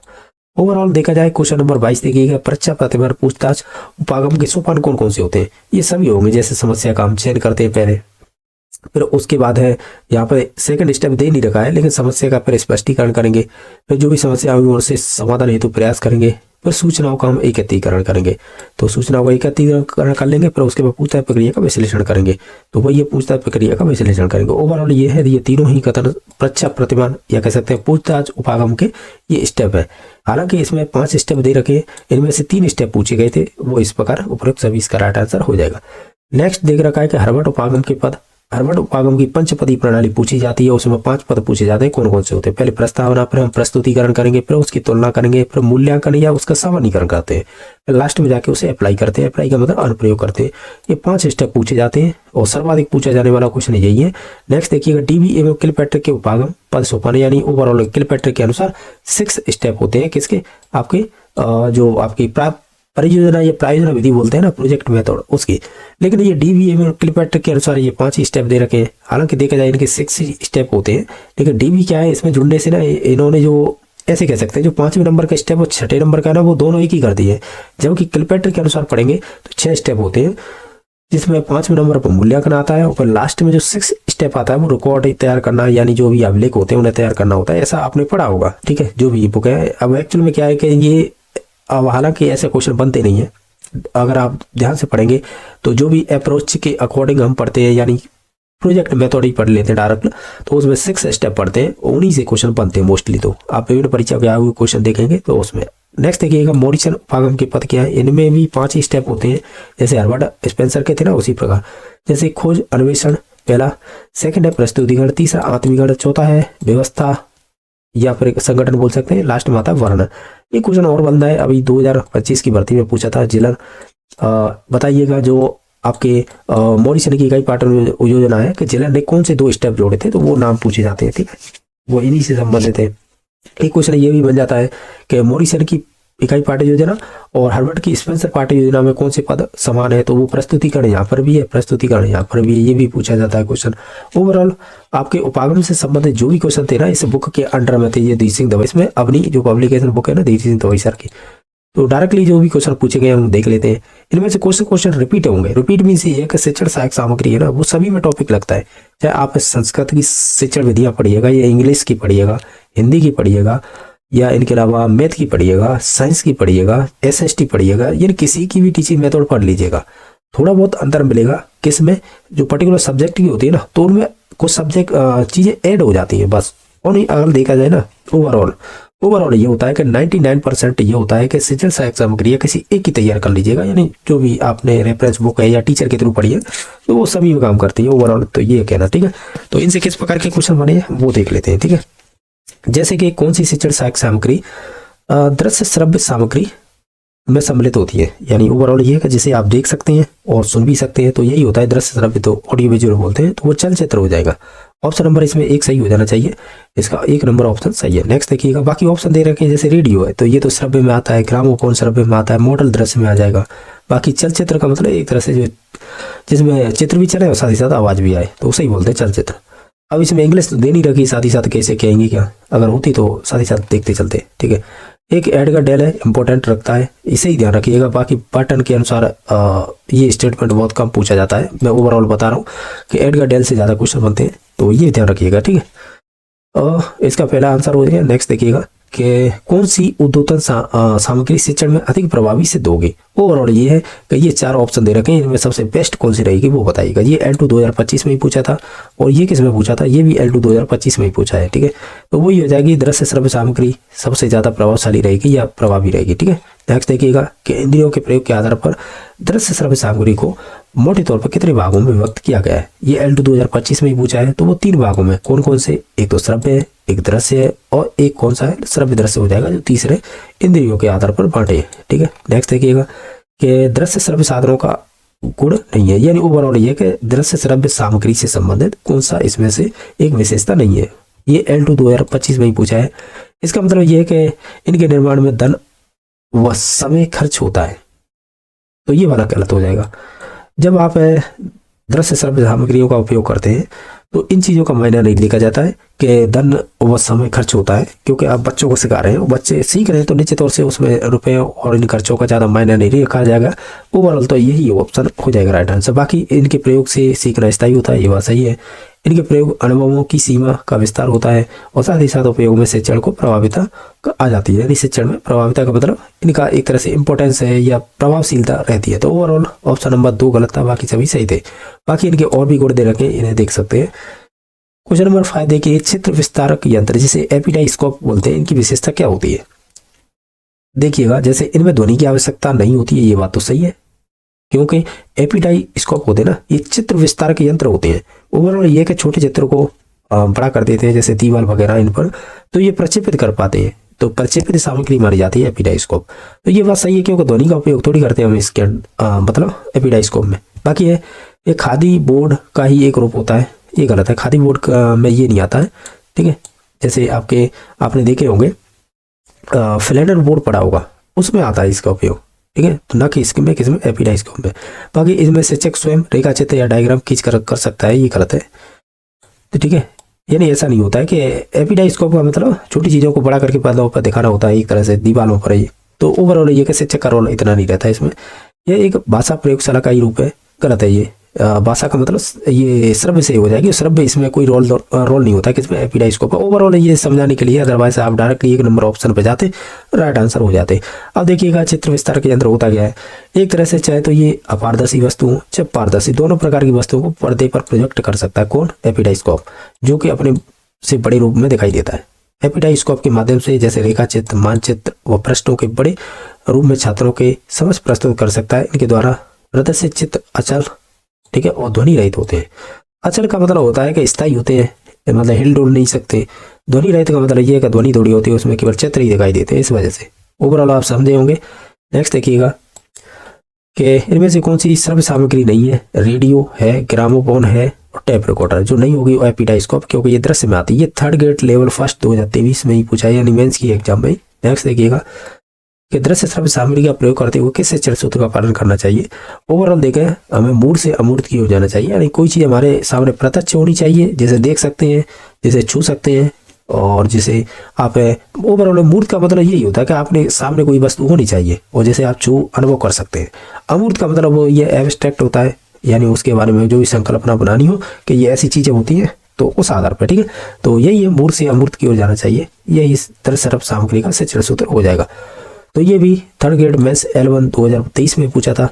नेक्स्ट देखिएगा, कौन सी शिक्षण सहायक सामग्री श्रव्य दृश्य का उपकरण नहीं है। अगर आप देखें जैसे चित्र विस्तारक यंत्र है, तो इसे ही हमें एपिडाइस्कोप कहते हैं। ये दृश्य में आता है, ना कि आपके श्रव्य दृश्य में, समझे होंगे। बाकी चलचित्र, लैपटॉप, टेलीविजन, ये सभी आपके श्रव्य दृश्य में आएंगे। ये L2 2022 में पूछा था। इनके अलावा ये तो दे रखे हैं दृश्य के एग्जाम पर, ये दे रखे हैं श्रव्य दृश्य के। नेक्स्ट देखिएगा, कौन सी शिक्षण सहायक सामग्री दृश्य उपकरण में सम्मिलित नहीं है। अच्छा, दृश्य में नहीं है तो देखिएगा, प्रोजेक्टर दृश्य में आता है, और आपका फिल्म स्ट्रिप्स, ये भी आपकी, या फिल्म स्ट्रिप्स बोल सकते हैं, ये भी आपकी दृश्य में आ गई। पोस्टर भी दृश्य में, लेकिन ग्रामोफोन है ये श्रव्य में आता है। सही है ना, तो 4 नंबर ऑप्शन सही हो जाएगा। नेक्स्ट देखिएगा, निम्नलिखित में से कौन सा शिक्षण सहायक सामग्री का लाभ नहीं है। और जैसे कि प्रेरणा एवं रोचकता बनाती है, पेचीदे बालकों के लिए प्रभावी होती है, सुदृढ़ ज्ञान की प्राप्ति संभव है। तो ये तो कहीं ना कहीं पॉजिटिव है। और ये अधिक महंगी होती है या महंगी सामग्री है, इससे कोई रोल नहीं होता है। तो ये L2 2022 में पूछा था, इसका ऑप्शन नंबर 1 सही हो जाएगा। नेक्स्ट देखिएगा, और इसके और भी पॉइंट दे रखे हैं, आप इन्हें देख सकते हैं। नेक्स्ट देखिएगा कि निम्न में से कौन सा कथन सही है। ये आपका ये क्या कर रखा है इन्होंने, चलो ठीक है, इसे आप ऐसे कह सकते हैं कि 1 to 5 का मतलब प्राइमरी में पूछा है 2012 में। क्या पूछा है, कौन सा कथन सही है। तो ये कह रहा है श्रव्य दृश्य सामग्रियां होती है, छात्रों के लिए उपयोगी होती हैं। तो ये बात तो सही है। अब देखिए, ये कह रहा है चार्ट और ग्राफ है, श्रव्य दृश्य है। श्रव्य दृश्य नहीं है, कैसी है, केवल दृश्य सामग्री होंगी, तो इस वजह से गलत हुआ है। चार्ट का प्रयोग केवल सामाजिक विज्ञान में किया जाता है, ऐसा नहीं है। चार्ट का उपयोग है आप साइंस में भी कर सकते हैं, और किस सब्जेक्ट में, जैसे कि आपकी ज्योग्राफी सब्जेक्ट होती है उसमें भी कर सकते हैं। जहाँ पे आवश्यकता होगी वो हर इस सब्जेक्ट में हो जाएगा। तो ऐसा नहीं कह सकते केवल सामाजिक विज्ञान में ही कर सकते हैं। बाकी शिक्षण में कुशलता के लिए श्रव्य दृश्य सामग्री का महत्वपूर्ण नहीं है, और ये भी गलत हो जाएगा, क्योंकि इंपॉर्टेंस रखती है इन चीज़ों का। और इंपॉर्टेंट होता है कि दृश्य श्रव्य सामग्री का, ये कह रहा है महत्वपूर्ण नहीं है, जबकि महत्वपूर्ण होती है। तो इस प्रकार इसमें 1 नंबर ऑप्शन सही था, बाकी सभी गलत है। नेक्स्ट देखिएगा, कौन सी प्रक्षेपित सामग्री है। प्रक्षेपित का मतलब जिसे आप दीवार या पर्दे पर प्रक्षेपित कर सकते हैं, वही होती है। ये ARTET L1 2016, ये गलत दे रखा है यहाँ पे। अगर ध्यान हो तो ये 2013 तक आपकी ARTET के नाम से हुआ करती थी एग्जाम, फिर उसके बाद है फिर रीट नाम हो गया था इसका, क्योंकि 15-16 में परीक्षा हुई थी आपकी रीट के नाम से, ठीक है। फिर रीट ही चली थी 2021 तक, फिर उसके बाद पेपर रद्द हुआ, फिर उसके बाद है रीट मेंस हो गई, ओवर या थर्ड ग्रेड टीचर बोल सकते हैं। तो ये यहाँ पे 2016 में अगर पूछा है तो यहाँ पर रीट के नाम से ही होगा ये, ना कि ARTET, ठीक है। तो देखिएगा, इसमें प्रक्षेपित सामग्री अगर देखें, जैसे कि बुलेटिन बोर्ड है तो ये तो दृश्य में आता है, प्रक्षेपित में नहीं आएगा। प्रतिमान है, ये दृश्य में आता है। फ्लैंडर बोर्ड है, दृश्य में आता है। लेकिन OHP का मतलब होता है ओवरहेड प्रोजेक्टर, जो आपकी जो भी सामग्री होती है उसे पर्दे पर ये प्रक्षेपित कर देता है। तो इसे ही प्रक्षेपित या प्रोजेक्शन में सामग्री बोल सकते हैं, किसे, ऑप्शन नंबर 2 को। अब प्रक्षेपित सामग्री या दृश्य श्रव्य साधन, ये क्या दे रखा है। ओवरऑल ये कि मैं आप बताते जाऊँ, ओवरहेड प्रोजेक्टर किसमें आएगा, प्रोजेक्ट सामग्री यानी आएगा ये प्रोजेक्शन, इंग्लिश में प्रोजेक्शन बोलते हैं, वैसे प्रक्षेपित कहते हैं हिंदी में, तो ये उसके अंडर में आ जाएगा। ओवरहेड पारदर्शिता, ये भी आ जाएगा। स्लाइड प्रोजेक्टर, ये भी आ जाएगा। फिल्म स्ट्रिप से आ जाएगी, चर्चा फिल्म स्ट्रिप से आ जाएगी, ध्वनि स्लाइड फिल्म से आ जाएंगी, ये सभी है प्रक्षेपित सामग्री में आ जाएंगी। हालांकि यहाँ पर दृश्य श्रव्य दे रखा है, तो ऐसा तो है नहीं कि ओवरहेड प्रोजेक्टर दृश्य श्रव्य है, केवल प्रोजेक्टर है। यहाँ पे इसे दृश्य को ही रखिएगा, क्योंकि प्रक्षेपित सामग्रियाँ होती है ना, वो सभी है आपकी दृश्य में अंडर में आती है। नेक्स्ट देखिए, इनमें से कौन सी विज्ञान की एक पाठ से आगामी गतिविधि नहीं है। ये सेकंड ग्रेड साइंस 2013 में पूछा है, और इस प्रकार के क्वेश्चन है आपको देखेंगे L1 में ज़्यादा पूछे जाते हैं। जो भी इससे पहले रीट परीक्षा होती थी ना, तो उसमें जैसे 2018 की परीक्षा हुई थी, फिर 21 की, या इससे पहले 16 की, उसमें आपका एक टॉपिक लगता था पाठ से आगामी गतिविधि। तो इसमें से कौन सी नहीं है वो बताइएगा। जैसे कि विज्ञान मेले हो गए, विज्ञान क्लब हो गए और विज्ञान प्रदर्शनी, ये तीनों तो आते हैं किसमें, पाठ सहगामी क्रिया में। लेकिन विज्ञान प्रयोगशाला ये आपकी पाठ सहगामी गतिविधि में नहीं आएगी। तो ऑप्शन नंबर 1 सही हो जाएगा। ध्यान रखना ये सेकंड ग्रेड 2013 में पूछा तो साइंस की टीचिंग मेथड में। लेकिन ये है कि कुछ नहीं है आपके एलिमेंट जो लगती है ना, ऐसे बोल सकते हैं पर्यावरण अध्ययन आता था तो उसमें पूछे जाते थे ये टॉपिक। अगर जिन्होंने पहले प्रीवियस के आए हुए क्वेश्चन किए होंगे तो वो कलेक्ट कर पा रहे होंगे। नेक्स्ट देखिएगा, निम्नलिखित में से अप्रक्षेपित शिक्षण सामग्री नहीं है। तो इसका मतलब हमें प्रक्षेपित ही पूछ रहा है ये, कहीं ना कहीं समझ रहे हो ना। यानी सेकंड ग्रेड साइंस 2016 में पूछा गया था, हमें पूछा अप्रक्षेपित शिक्षण सामग्री नहीं है। तो देख लेते हैं, जैसे चार्ट दृश्य में आता है तो इससे कोई मतलब नहीं, मॉडल दृश्य में आता है इसे जोड़िएगा। अब आते हैं फ्लैनेट बोर्ड, तो फ्लैनेट बोर्ड भी दृश्य में ही आता है, फ्लैनेट बोर्ड है वो दृश्य में आता है तो इसे छोड़िएगा। फिर चलचित्र बचा है केवल, यही राइट आंसर हो जाएगा। ठीक है, ओवरऑल ऑप्शन के आधार पर चले तो ये दृश्य, ये दृश्य, ये दृश्य, तो ओवरऑल चलचित्र है ये आपका श्रव्य दृश्य में आएगा। तो हम ये कहेंगे अप्रक्षेपित शिक्षण सामग्री नहीं है, तो वो हो जाएगी 3 नंबर। अब क्वेश्चन भी किसी प्रकार से बने, आपको एक बार ऑप्शन देख लेना है किस प्रकार पूछा जा रहा है। ठीक है, नेक्स्ट देखिएगा, क्वेश्चन नंबर 15 के प्रक्षेपित शिक्षण सामग्री का उदाहरण है, तो वही हो जाएगा ओवरहेड प्रोजेक्टर। ये सेकंड ग्रेड साइंस 2018 में पूछा था। इनमें से कौन सा प्रयोगशाला सुरक्षा का उपकरण नहीं है?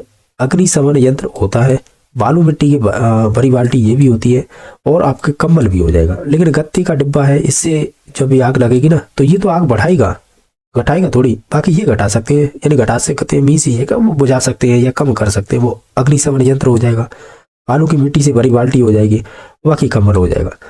क्योंकि ये सभी चीजें है ना, जैसे कि बालू से भरी बाल्टी है, अब बाल्टी जब भी आप है आग पर डालेंगे तो वहां पे ओटू नहीं मिल पाएगी उसे आग को, तो ओटू नहीं मिलेगी तो फिर वो आग ज्यादा नहीं कह सकते, जो ज्वाला बनती है वो नहीं बन पाएगी। इसी प्रकार कंबल में होता है, उसे भी ओटू वहां पे नहीं मिलेगी कंबल से ढकने में।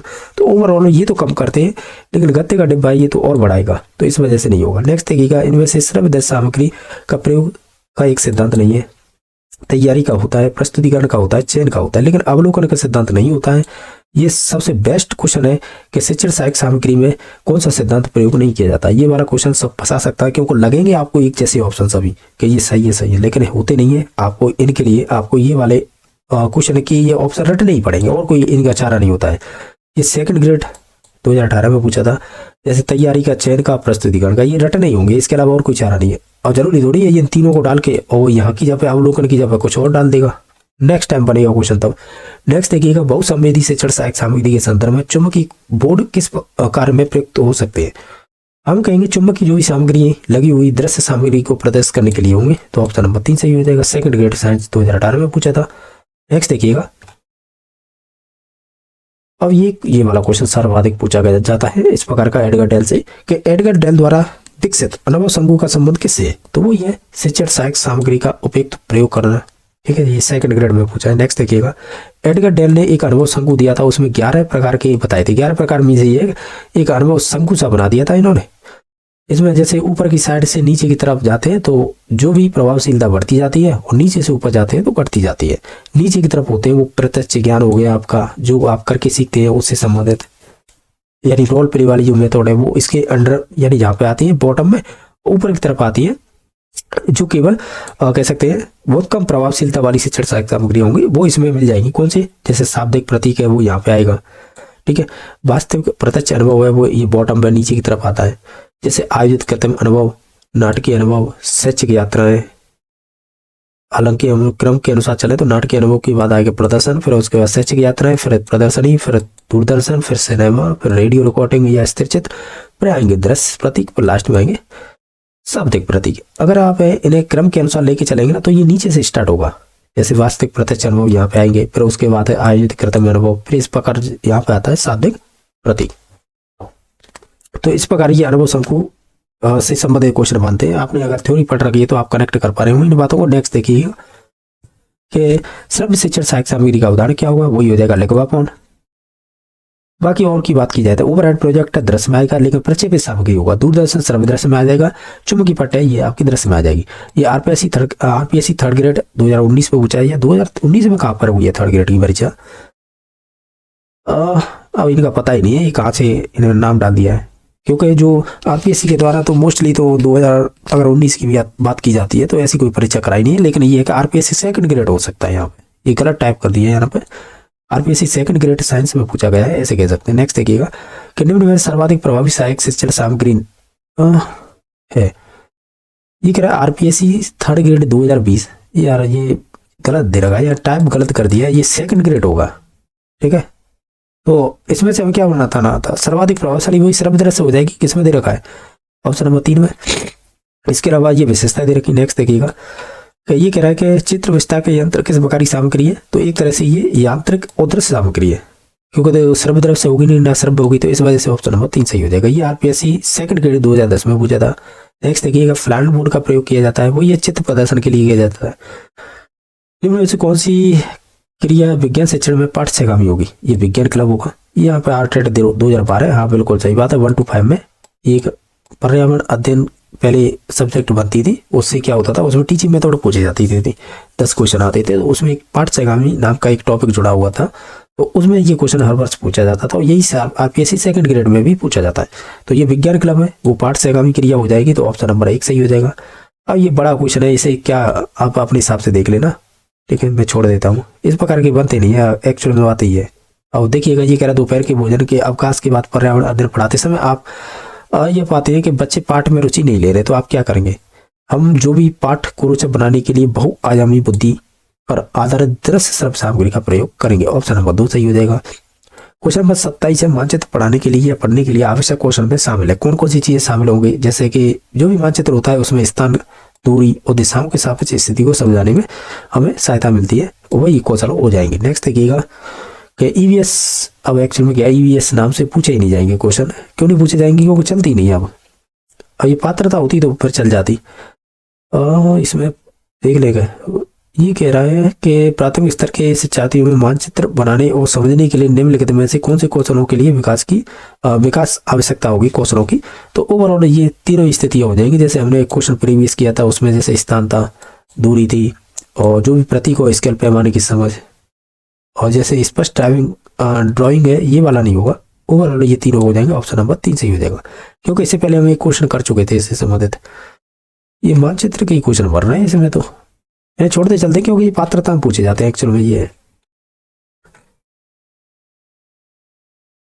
और ऐसे क्वेश्चन बन सकते हैं जैसे कि एक विद्यालय राजस्थान के लिए कक्षा 5 के बच्चों को शैक्षिक भ्रमण के लिए योजना बनाई, भ्रमण के दौरान बच्चों में आपकी क्या अपेक्षाएं रहेंगी, जैसे चीजों के बारे में बिना कोई प्रश्न पूछे सभी का अवलोकन करना, उन्हें आनंद उठाने देना चाहिए या उन्हें ध्यान अवलोकन करना चाहिए, टिप्पणियां दर्ज करनी चाहिए, बाकी बच्चों के साथ शिक्षक के साथ अवलोकन को बांटना चाहिए, यही सही हो जाएगा। बाकी तो 4 नंबर ऑप्शन तो ऐसा है नहीं कि यदि कोई प्रश्न पूछे तो उन्हें दर्ज करना चाहिए, और घर पर पहुंचने का अभिभावकों से नहीं पूछना चाहिए, वो आपके टीचर से ही पूछना चाहिए, तो ऑप्शन नंबर 3 सही हो जाएगा। इनके अलावा ये कैसा क्वेश्चन है, बीज अंकुरण की अवधारणा, चलो इसे देख लेते हैं। 37 नंबर क्वेश्चन है कि बीज अंकुरण की अवधारणा को किस तरह सबसे बेहतर तरीके से पढ़ाया जा सकता है, ये आपके L1 2011 में पूछा था, किसमें, सीटेट में। तो इसमें से हो जाएगा बीज के जो अंकुरण के विभिन्न चरणों का अवलोकन करना है, उनका चित्र बनाने की गतिविधि को बच्चों को निष्पादित करने के लिए कहना, ऑप्शन नंबर इसका अच्छा सही हो जाएगा। क्वेश्चन नंबर देखिए, कक्षा में जैसे पोषण है प्रकरण का परिचय अधिक प्रभावी तरीके देने के लिए एक शिक्षक को क्या करना चाहिए। हम कहेंगे जो भी विद्यार्थी है उनके अपने टिफिन बॉक्स खोलने, उनकी सामग्री भोजन को देखने के लिए कहना, ताकि वो बाद में शिक्षक की व्याख्या करनी चाहिए, तो ओवरऑल ऑप्शन नंबर 1 सही हो जाएगा। इस क्वेश्चन को छोड़ देते हैं। एक्चुअली में क्या है, इस प्रकार के क्वेश्चन शिक्षण सहायक सामग्री में नहीं बनते हैं। ओवरऑल वो ये दृश्य श्रव्य प्रक्षेपित इस प्रकार के क्वेश्चन पूछे जाते हैं, ना कि ऐसे, ये तो सीटेट वगैरह पूछे जाते हैं। और इसमें कोई है कि देखो इस प्रकार के क्वेश्चन पूछे जाते हैं, जैसे कि श्रव्य दृश्य ऑडियो विजुअल सहायक सामग्री वर्गीकरण किसके द्वारा किया गया था, वो ये एडगर डेल के द्वारा। ये कह रहा है कि निम्नलिखित में से छात्रों के लिए उपयुक्त श्रव्य दृश्य सामग्री कौन सी होगी। एक्चुअल में क्या है, देखो अब ये क्वेश्चन में ऑलरेडी एक्चुअल में क्या है कि जैसे आप इस बुक में पढ़ेंगे ना शिक्षण सहायक सामग्री, चाहे हिंदी की हो, इंग्लिश की हो, या आपकी साइंस की हो, या मैथ की हो, ठीक है, तो आप जब भी पढ़ेंगे ना तो ये क्वेश्चन रिपीटेड है, क्योंकि ये शिक्षण सहायक सामग्री हर एक में टॉपिक लगता है सब्जेक्ट में। तो मैंने वहां पे बता रखा था, जैसे ब्लैक बोर्ड है तो ये दृश्य में आता है, ठीक है, और कंप्यूटर है श्रव्य दृश्य में आता है।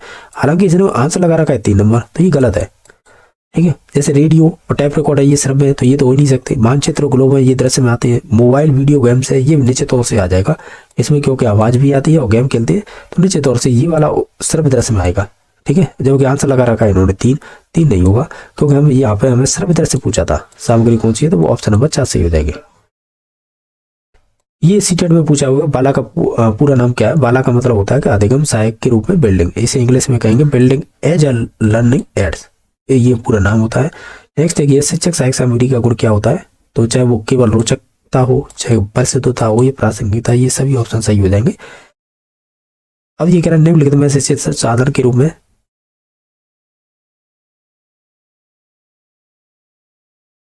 ऑडियो टैप के विषय में गलत है वो बताइएगा। ये हम ऑलरेडी कर चुके हैं, ये भी महंगे होते हैं। ये आपकी रीट शायद L1 में पूछा हुआ क्वेश्चन है, तो ये महंगे होते हैं ऐसा कोई सेंस नहीं होता इसका, ये ऑलरेडी हम क्वेश्चन कर चुके थे। क्वेश्चन नंबर 55 देखिए, श्याम पट्ट को साफ करने की सही प्रक्रिया क्या होगी, हम कहेंगे बाएं से दाएं की ओर साफ करना चाहिए।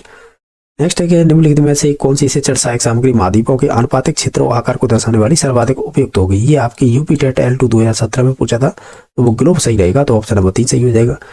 विज्ञान की पाठ्यपुस्तक के विश्लेषण के लिए प्रमुख रूप से प्रयुक्त उपकरण कौन सा होगा, वो होगा बोगल की स्पॉट चेक मूल्यांकन मापनी। नेक्स्ट देखिएगा, शिक्षक द्वारा श्याम पट्ट का सर्वोत्तम उपयोग किया जा सकता है किस प्रकार, वो महत्वपूर्ण उल्लेखनीय बिंदुओं को लिखने हेतु। ये आपकी यूपी टेट प्राइमरी 2014 में पूछा था।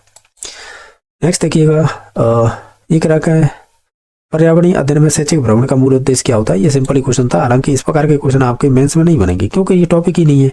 अब एक्चुअल में क्या है कि इस बुक में दे रखे हैं, तो वो उस हिसाब से कर रहे हैं हम। तो इनमें से कौन सा अभिप्रेरित शिक्षण का संकेत होता है, बच्चों के द्वारा प्रश्न पूछना।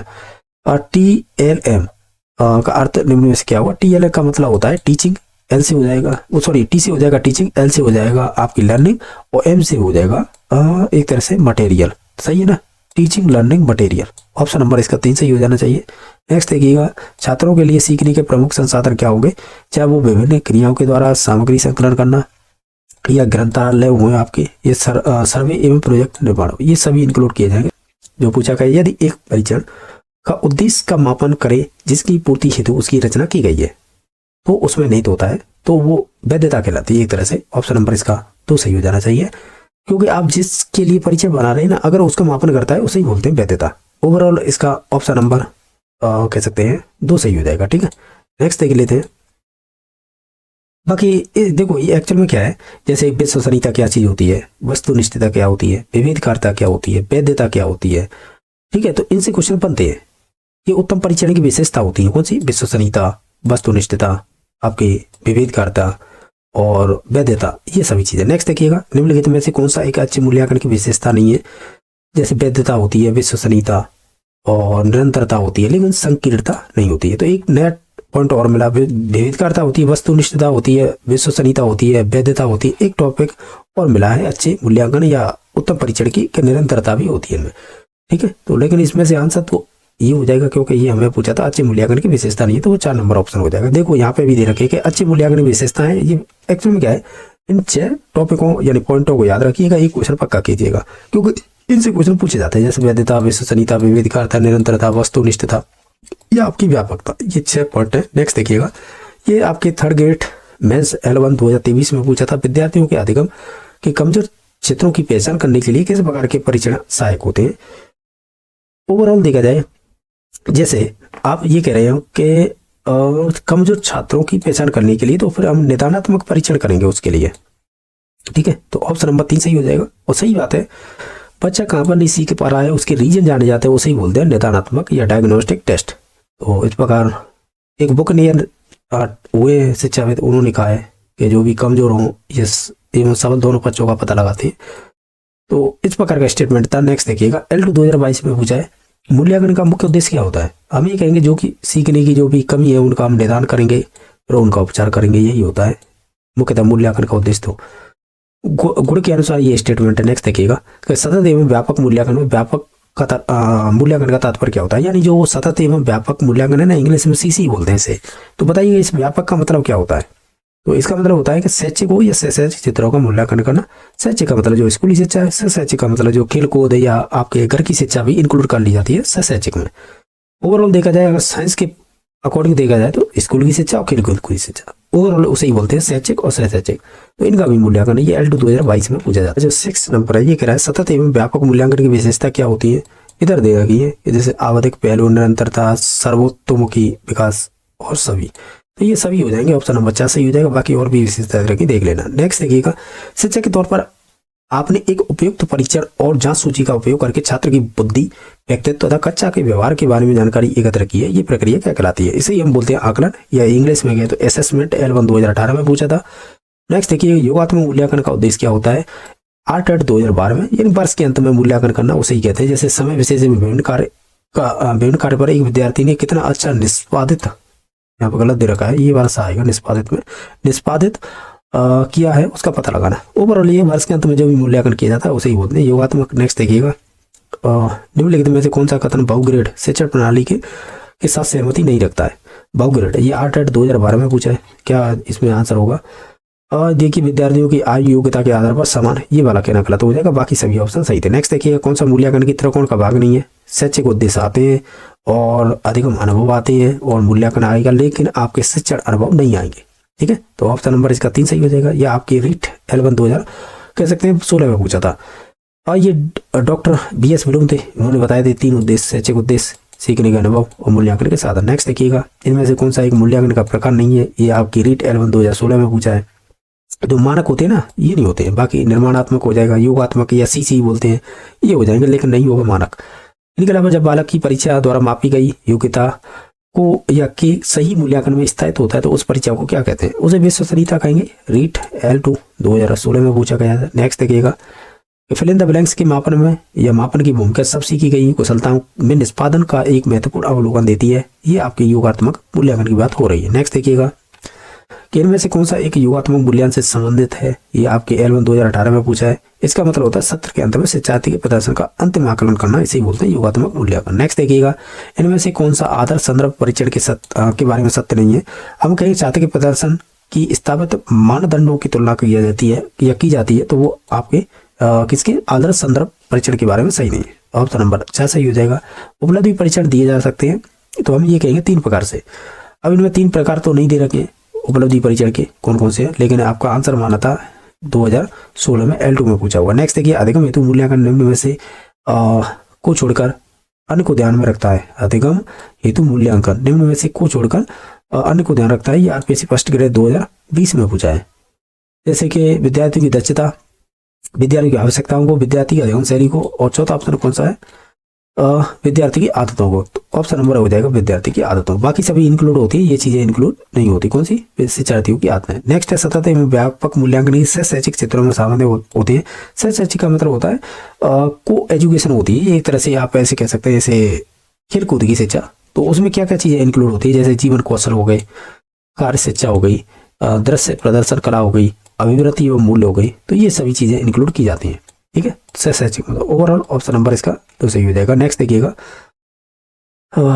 निम्नलिखित में से कौन सी एक परीक्षण की तकनीक विशेषता नहीं है?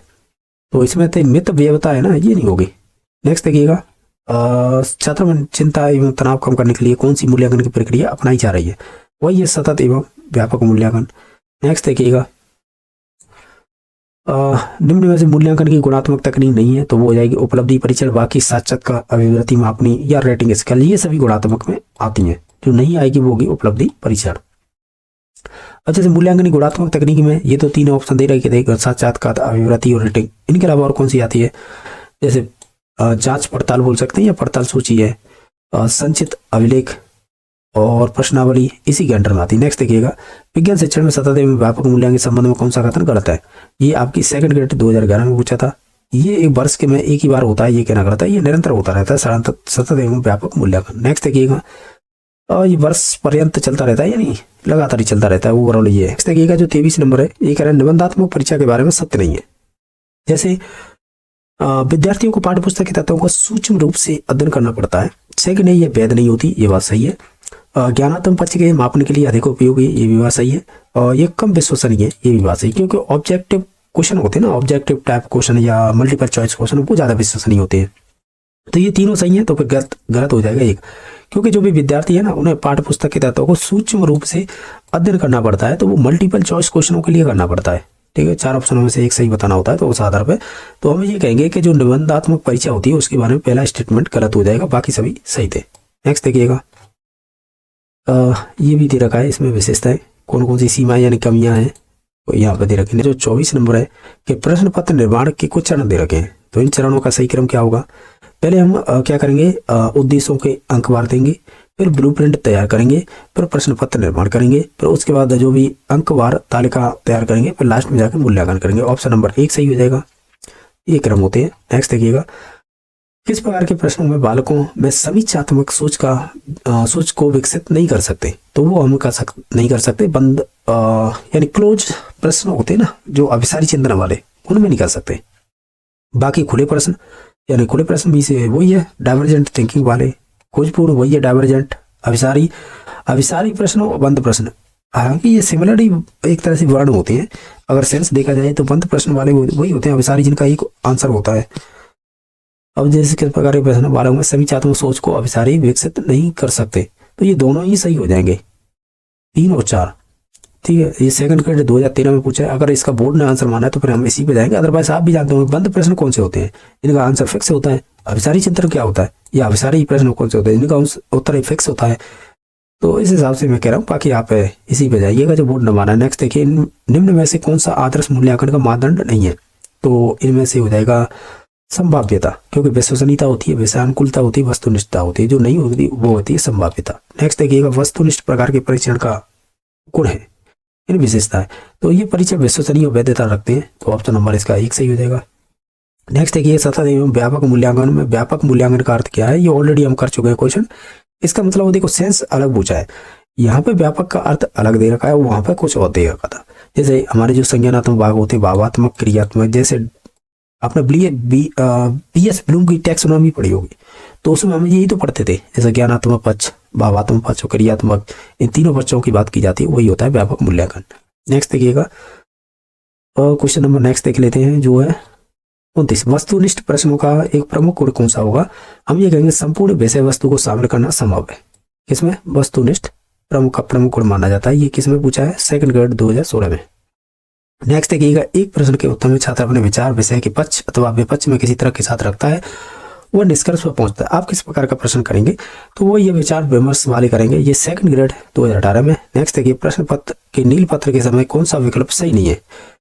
अगर देखें, उद्देश्यों का भार होता है, प्रश्नों के जो भी प्रकार होते हैं उनका भार होता है, विषय वस्तु का भी भार होता है, लेकिन शिक्षण विधि का भार होता है, ये कहना गलत है। सेकंड ग्रेड 2018 में पूछा है। नेक्स्ट देखिए, CC में संवेगात्मक कौशल के अंतर्गत शामिल नहीं है, तो अधिगम में वृद्धि करना ये शामिल नहीं है। बाकी डर में कमी करना, परानुभूति में वृद्धि करना, क्रोध में कमी करना, ये हो जाएगा। अधिगम में वृद्धि करना नहीं होगा। नेक्स्ट देखिएगा, इनमें से कौन सी तकनीकी है जो बालकों के गुणात्मक परिवर्तन मापने के लिए नहीं होती है? ये सेकंड ग्रेड 2019 में पूछा था, तो वो हो जाएगा नियत कार्य दत्तका, जिसे असाइनमेंट बोलते हैं, ये नहीं आएगी। नेक्स्ट, इनमें सुमेलित करना है। ये सेकंड ग्रेड 2019 में पूछा, सुमेलित करना है। जैसे अगर हम डायरेक्टली देखें, जैसे संकलनात्मक योगात्मक मूल्यांकन होता है, इसे योगात्मक बोलते हैं, वर्ष के अंत में होता है। निदानात्मक मतलब रीजन जाने जाते क्यों नहीं बच्चा सीख रहा। उपचारात्मक मतलब शिक्षण का मतलब ओवरऑल ये है कि जो निदान कर लिया है तो उसकी कमी ढूंढ ली है तो उसे ही उपचार किया जाता है। बाकी रचनात्मक मतलब होता है कि मूल्यांकन के दौरान जाता है। तो इस प्रकार है, हम देखेंगे जैसे प्रगति की निगरानी करना, ये इससे संबंधित हो जाएगा। बाकी कमजोरी अधिगमकर्ता के लिए उपयुक्त कार्य करने की स्वरूपना, उद्देश्यों की प्राप्ति की निदान करना, अधिगम की घटनाएं को पहचानना, ये निदानात्मक से संबंधित हो जाएगा। बाकी आप मिला के देख लीजिएगा। जैसे हमने बी का कौन सा मिलाया था? बी का चौथा किसमें? एकमात्र इसमें दिखाई दे रहा है, और किसी में दिखाई दे रहा है? नहीं दिखाई दे रहा, फिर यही राइट आंसर हो जाएगा। बाकी फिर मिला लीजिएगा। जैसे कि ए का तीसरा संकलनात्मक का मतलब, इसका मतलब हो जाएगा ये। बाकी है, और कौन सा बचा था? तीसरा, सी का हमने फर्स्ट मिला देंगे। ठीक है, जो जानते हैं उस आधार पर भी लग जाएगा ये। नेक्स्ट देखिएगा कि सतत एवं व्यापक मूल्यांकन में व्यापक का अर्थ क्या होता है? अब ये 3-4 बार क्वेश्चन बन चुका है। अब ये कह रहा है सभी शिक्षण विषयों का मूल्यांकन करना, ज्ञानात्मक पक्षों का संपूर्ण मूल्यांकन, पाठ्यचर्या का मूल्यांकन, विद्यार्थी के विद्यालय एवं सविद्यालय पक्ष के समग्र बाल व्यक्तित्व का विकास का मूल्यांकन करना। तो ये वाला सही हो जाएगा ऑप्शन। ठीक है, 4 नंबर ऑप्शन सही हो जाएगा। नेक्स्ट देखिएगा, और नेक्स्ट क्वेश्चन है कि निम्नलिखित में से कौन सा एक अच्छे परीक्षण का मानदंड नहीं है? ये कई बार कर चुके हैं, तो ऑप्शन नंबर 3 सही हो जाएगा। नेक्स्ट देखिएगा, एक विशिष्ट अधिगम अनुभव प्रदान करने के पश्चात अधिगम किस स्तर तक हुआ है मापने हेतु आप इनमें से कौन सा परीक्षण उपयुक्त करेंगे? तो अनुभव करने के पश्चात अधिगम किस स्तर तक उपलब्धि कर लेंगे, फिर यही राइट आंसर हो जाएगा। नेक्स्ट देखिएगा कि इनमें से कौन सा उत्तम उपलब्धि परीक्षण का विशेषता नहीं है, तो वो अस्पष्टता हो जाएगी। नेक्स्ट देखिएगा, इनमें से विद्यार्थियों के व्यापक मूल्यांकन में कौन सा सम्मिलित नहीं होता है? इसमें से बुद्धि लब्धि का गुणांक ये संबंधित नहीं होगा। नेक्स्ट देखिएगा, सतत एवं व्यापक मूल्यांकन में क्या शामिल होता है, तो विविध प्रकार के जो भी रणनीति का प्रयोग करते हुए दोनों संरचनात्मक और संकलनात्मक यानी रचनात्मक और इसे योगात्मक बोल सकते हैं आकलन का प्रयोग करना। ऑप्शन नंबर 1 सही हो जाएगा। नेक्स्ट देखिएगा, इनमें से सतत एवं व्यापक मूल्यांकन से संबंधित नहीं है। ये कह रहा है ना कि जैसे बच्चों में धीमी, खराब और या बुद्धि मान के रूप में चिन्हित करने के लिए उपयोगी, ये वाला कहना गलत हो जाएगा कथन। तो 3 नंबर है कथन, वो गलत हो जाएगा। नेक्स्ट देखिएगा कि अधिगमकर्ताओं की उपलब्धि का आकलन शिक्षकों की सहायता करता है। हम कहेंगे शिक्षण अधिगम जो भी विधियां होती है उन्हें प्रभावशीलता का मूल्यांकन करने के लिए होती है। नेक्स्ट देखिएगा, आकलन का मतलब होता है कि जो सीखने में सुधार का एक तरीका होता है। नेक्स्ट देखिएगा कि आकलन का उद्देश्यपूर्ण होता है यदि हम ये कहेंगे जो भी शिक्षार्थी होते हैं या शिक्षक होते हैं उनके फीडबैक प्राप्त हो। अब ये कह रहा है निम्नलिखित में से कौन सा उपकरण संरचनात्मक या निर्माणात्मक आकलन के लिए उपयुक्त प्रतीत नहीं होता है। अगर आप देखें तो ये मानदंड संदर्भित परीक्षण है, ये संबंधित नहीं होगा, तो ऑप्शन नंबर 2 सही हो जाएगा। नेक्स्ट देखिए, क्रियात्मक पक्ष के शिक्षण उद्देश्यों की वर्गीकरण की उच्चतम श्रेणी क्या होगी, वो होगी सांकेतिक परीक्षण, संप्रेषण बोल सकते हैं। ये लेक्चर 2017 में पूछा है। विज्ञान शिक्षण में निबंधात्मक परीक्षण का सर्वाधिक महत्वपूर्ण प्रयोग क्या होता है, हम कहेंगे उच्च स्तरीय उद्देश्यों का मापन करना। नेक्स्ट देखिए, निम्नलिखित में से कौन सी अच्छे प्रश्न पत्र की विशेषता नहीं हो सकती, ये आपकी टीचर L2 या सही है L2 2011 में पूछा है। ये होता है विषय के विभिन्न क्षेत्रों में चयन संबंधी छूट कम से कम। नेक्स्ट देखिएगा, मूल्यांकन का उद्देश्य क्या है, चाहे बच्चों को उत्तीर्ण या अनुत्तीर्ण घोषित करना हो, बच्चों ने क्या सीखा ये जानना हो, या बच्चों के सीखने में जो घटनाएं आ रही है उन्हें जानना हो, तो उपयोग सभी हो जाएगा। शिक्षार्थियों या कह सकते हैं विद्यार्थी की उपलब्धि का मूल्यांकन करने के लिए शालाओं में उपयोग आने वाली विधियां कौन सी है, तो वही एक परिमाणात्मक और गुणात्मक दोनों ही हो जाएंगे। नेक्स्ट देखिएगा, विज्ञान में मूल्यांकन होता है, ये एस्टेट L2 2014 में पूछा था। इसका मतलब होता है कि जो भी सभी क्रियाकलापों को एकीकृत भाग होना चाहिए। नेक्स्ट देखिएगा, इनमें से कौन सा रचनात्मक आकलन का एक उपकरण नहीं होगा, वो होगा असाइनमेंट, जैसे दत्त कार्य कहते हैं। ये आपके एस्टेट L2 2014 में पूछा था। रचनात्मक उत्तरों के लिए होना चाहिए मुक्त उत्तरी प्रश्न, यानी खुले प्रश्न बोल सकते हैं। नहीं, परीक्षण को अनुदेशन के दौरान योजना बनाने एवं निदान करने के लिए किया जाता है, उसे क्या कहते हैं, उसे रचनात्मक मूल्यांकन कहते हैं। एस्टेट L2 2017 में पूछा है। विज्ञान शिक्षण के बोध उद्देश्य के लिए RCEM उपागम द्वारा दी गई कार्यसूचक क्रियाओं अथवा मानसिक प्रक्रियाओं की संख्या कितनी है, तो वो 7 हो जाएगी। ये आपकी टीचर 2017 में पूछा है। अब ये नहीं मालूम है किस में, राजस्थान की में या अन्य एग्जाम की में। इसके अलावा नेक्स्ट क्वेश्चन नंबर है आपका है 56। एक उपलब्धि परीक्षण आयोजित करने का उद्देश्य सिवाय इस कारण को छोड़कर अन्य सभी होता है, तो वो हो जाएगा उद्देश्यों के लेखन के लिए।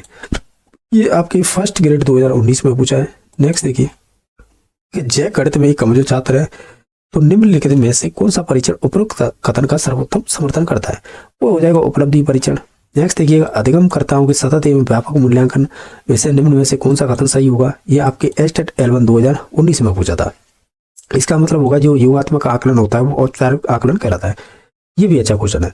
अगर ये मान लीजिएगा कि योगात्मक अगर औपचारिक है तो फिर रचनात्मक कौन सा होगा, यहाँ पर दे रखा है, यहाँ पर दे नहीं रखा है। अगर हम रचनात्मक कहें तो फिर वो अनौपचारिक हो जाएगा। ये इंपॉर्टेंट क्वेश्चन है, ये ध्यान रखना। ये एस्टेट L1 2019 में पूछा है। एक्चुअल में क्या है कि एस्टेट के एग्जाम के जो क्वेश्चन होते हैं ना, तो ये आपकी राजस्थान की जो भी एग्जाम होती है सेकंड ग्रेड, तो मोस्टली कॉपी कर लेते हैं वहां से।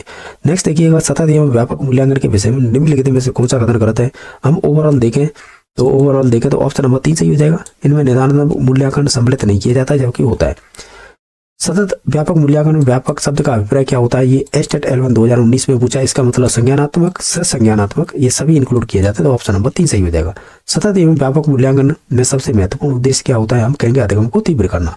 ये आपके बिहार टेट L1 2013 में पूछा है। इनमें से कौन सा कथन है वो सतत एवं व्यापक मूल्यांकन के बारे में गलत है, मूल्यांकन के बारे में सही नहीं है, वो एक ही बात है। ये एस्टेट L1 2014 में पूछा है। शिक्षक को यानी इसमें शिक्षकों पर बोझ बढ़ जाता है, ऐसा कहना गलत हो जाएगा। CCE से क्या तात्पर्य है, वो ये सतत एवं व्यापक मूल्यांकन, ऑप्शन नंबर 1 सही हो जाएगा। CCE है तो फिल इन द ब्लैंक्स आरंभ किया जाता है, कब से, वर्ष भर चलता रहता है। सतत एवं व्यापक मूल्यांकन के लिए निम्नलिखित में से मात्रात्मक पूर्वापेक्षा हिस्सा नहीं है इनमें से, तो वो हो जाएगा पाठ्यक्रम। नेक्स्ट देखिएगा कि सतत एवं व्यापक मूल्यांकन होता है वो छात्र केंद्रित होता है। क्वेश्चन नंबर देखिए, फर्स्ट पूछा गया है कि निम्न में से किस परीक्षण से विद्यार्थियों की विशिष्ट विषय विशेष की अधिगम कठिनाइयों तथा कमजोरियों का पता लगाया जा सकता है। अब जब भी आप देखो एक्चुअल में क्या है कि निदानात्मक परीक्षण होता क्या, जैसे डायग्नोस्टिक टेस्ट बोलते हैं, इसका मतलब होता है बच्चा सीख नहीं रहा है, तो उसकी जो भी सीख नहीं रहा है उसके रीजन जाने जाते हैं क्यों नहीं सीख रहा है, तो उसे बोलते हैं हम निदानात्मक परीक्षण। तो ऑप्शन नंबर 1 सही हो जाएगा। और मुझे नहीं लगता है कि ये ऐसे क्वेश्चन है जिनमें फ्री के नंबर होते हैं।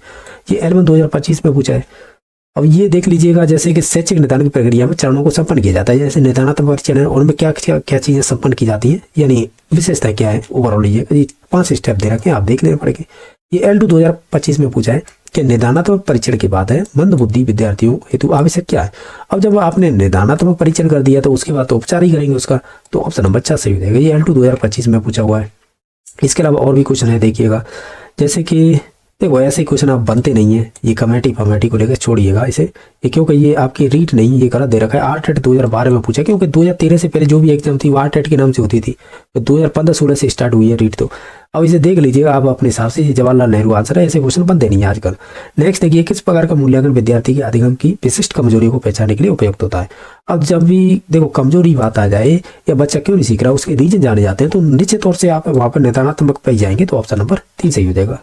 और जैसे ये पॉइंट इधर भी दे रखे थे, अभी हमने क्वेश्चन किया था, वही चीज़ यहाँ पे दे रखी। नेक्स्ट देखिएगा, विज्ञान विषय में विद्यार्थी के विशिष्ट कमजोर क्षेत्र की पहचान की जाती है, वही है निदानात्मक परीक्षण हो जाएगा, तो ऑप्शन नंबर 3 सही हो जाएगा। नेक्स्ट देखिएगा, ये सीटेट के क्वेश्चन है। अब देखिए ध्यान रखना एक चीज़ कि सीटेट अलग चीज़ है, वहाँ पे क्या है कि वो केंद्रीय एक तरह से पात्रता परीक्षा होती है, तो वहाँ पर कोई लेवल नहीं होता है। यानी हो सकता है बिल्कुल आसानी क्वेश्चन पूछ रहे, बहुत ऐसे टफ भी बना ले कि एग्जाम जो टीचर पढ़ा रहे हैं उनसे ही नहीं बन पाते क्वेश्चन।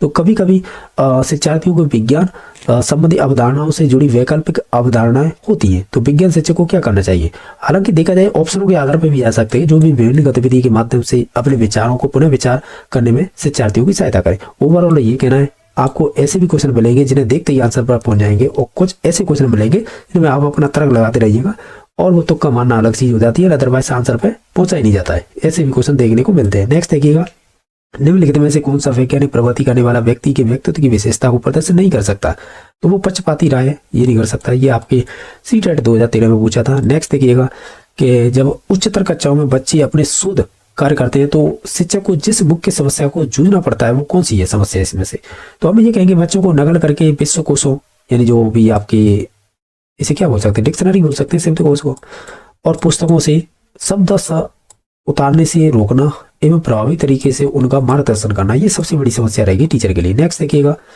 अब इधर की साइड आइएगा, ये क्वेश्चन, उपचारात्मक शिक्षण किसका अंतिम चरण होता है। निदानात्मक का ही हो जाएगा, क्योंकि निदानात्मक परीक्षण होने के बाद ही तो उपचार करते हैं, तो सही तो पूछा है। निदानात्मक परीक्षण का परीक्षण हो जाएगा कंप्लीट, उसके बाद ही उपचार किया जाता है, तो ये सही पूछा है कि उपचारात्मक शिक्षण किसका अंतिम चरण है, तो निदानात्मक परीक्षण का। सही है। मैं यहाँ पे परीक्षण भी बोल रहा हूँ, कभी कभी शिक्षण भी, तो ये एग्जाम में पूछे वो क्वेश्चन है, कहीं पर शिक्षण मिलता है कहीं पर परीक्षण भी मिल जाता है, लेकिन शिक्षण ही कहते हैं, ये ध्यान रखना, ठीक है। नेक्स्ट देखिएगा कि छात्रों की पढ़ाई पर व्यक्तिगत ध्यान देने के क्या लाभ है। छात्रों की पढ़ाई पर व्यक्तिगत ध्यान देने से क्या लाभ है, हम ये कहेंगे, क्या कहेंगे, उनके शैक्षिक निष्पत्ति में वृद्धि होती है। निष्पत्ति का मतलब वो ये आउटकम कह लीजिएगा या अचीवमेंट कह लीजिएगा, वही की बात है, ठीक है। उनकी शैक्षिक निष्पत्ति में वृद्धि होती है। नेक्स्ट देखिएगा कि विज्ञान विषय में उपचारात्मक शिक्षण का आधार क्या होता है, हम कहेंगे छात्रों की व्यक्तिगत विभिन्नता ही इनका आधार होती है। नेक्स्ट देखिएगा, और कौन सा क्वेश्चन पूछा, एक ये पूछा निदानात्मक शिक्षण के उद्देश्य क्या होते हैं, हम ये कहेंगे जो भी छात्रों की अधिगम संबंधी कठिनाइयों को दूर करना, यही निदानात्मक शिक्षण का उद्देश्य होगा। नेक्स्ट देखिएगा, हालांकि देखने को ऐसा लग रहा है कि ये उपचारात्मक की चीज बात हो रही है यहाँ पे, लेकिन ऐसा कोई और ऑप्शन ऐसा दे नहीं रखा, तो इस वजह से हम ऑप्शन नंबर 3 पे जाएंगे, ठीक है। नेक्स्ट देखिएगा, एक प्रभावी निदानात्मक परीक्षण में क्या शामिल होना चाहिए, तो देखो स्पष्ट निर्देशन या निर्देश बोल सकते हैं, सटीक प्रश्न, छात्रों के लिए प्रासंगिक सामग्री, तो उपरोक्त सभी हो जाएगा, ठीक है। नेक्स्ट देखिएगा, निदानात्मक और उपचारात्मक शिक्षण के बीच क्या संबंध होता है, हम कहेंगे निदानात्मक शिक्षण उपचारात्मक शिक्षण का ही एक हिस्सा होता है। ये वाला क्वेश्चन किसी एग्जाम का नाम तो नहीं दे रखा, लेकिन क्वेश्चन बढ़िया है, ठीक है, कि जो निदानात्मक शिक्षण होता है वो उपचारात्मक शिक्षण का ही एक हिस्सा होता है, क्योंकि निदान होगा उसी के बाद उपचार होता है।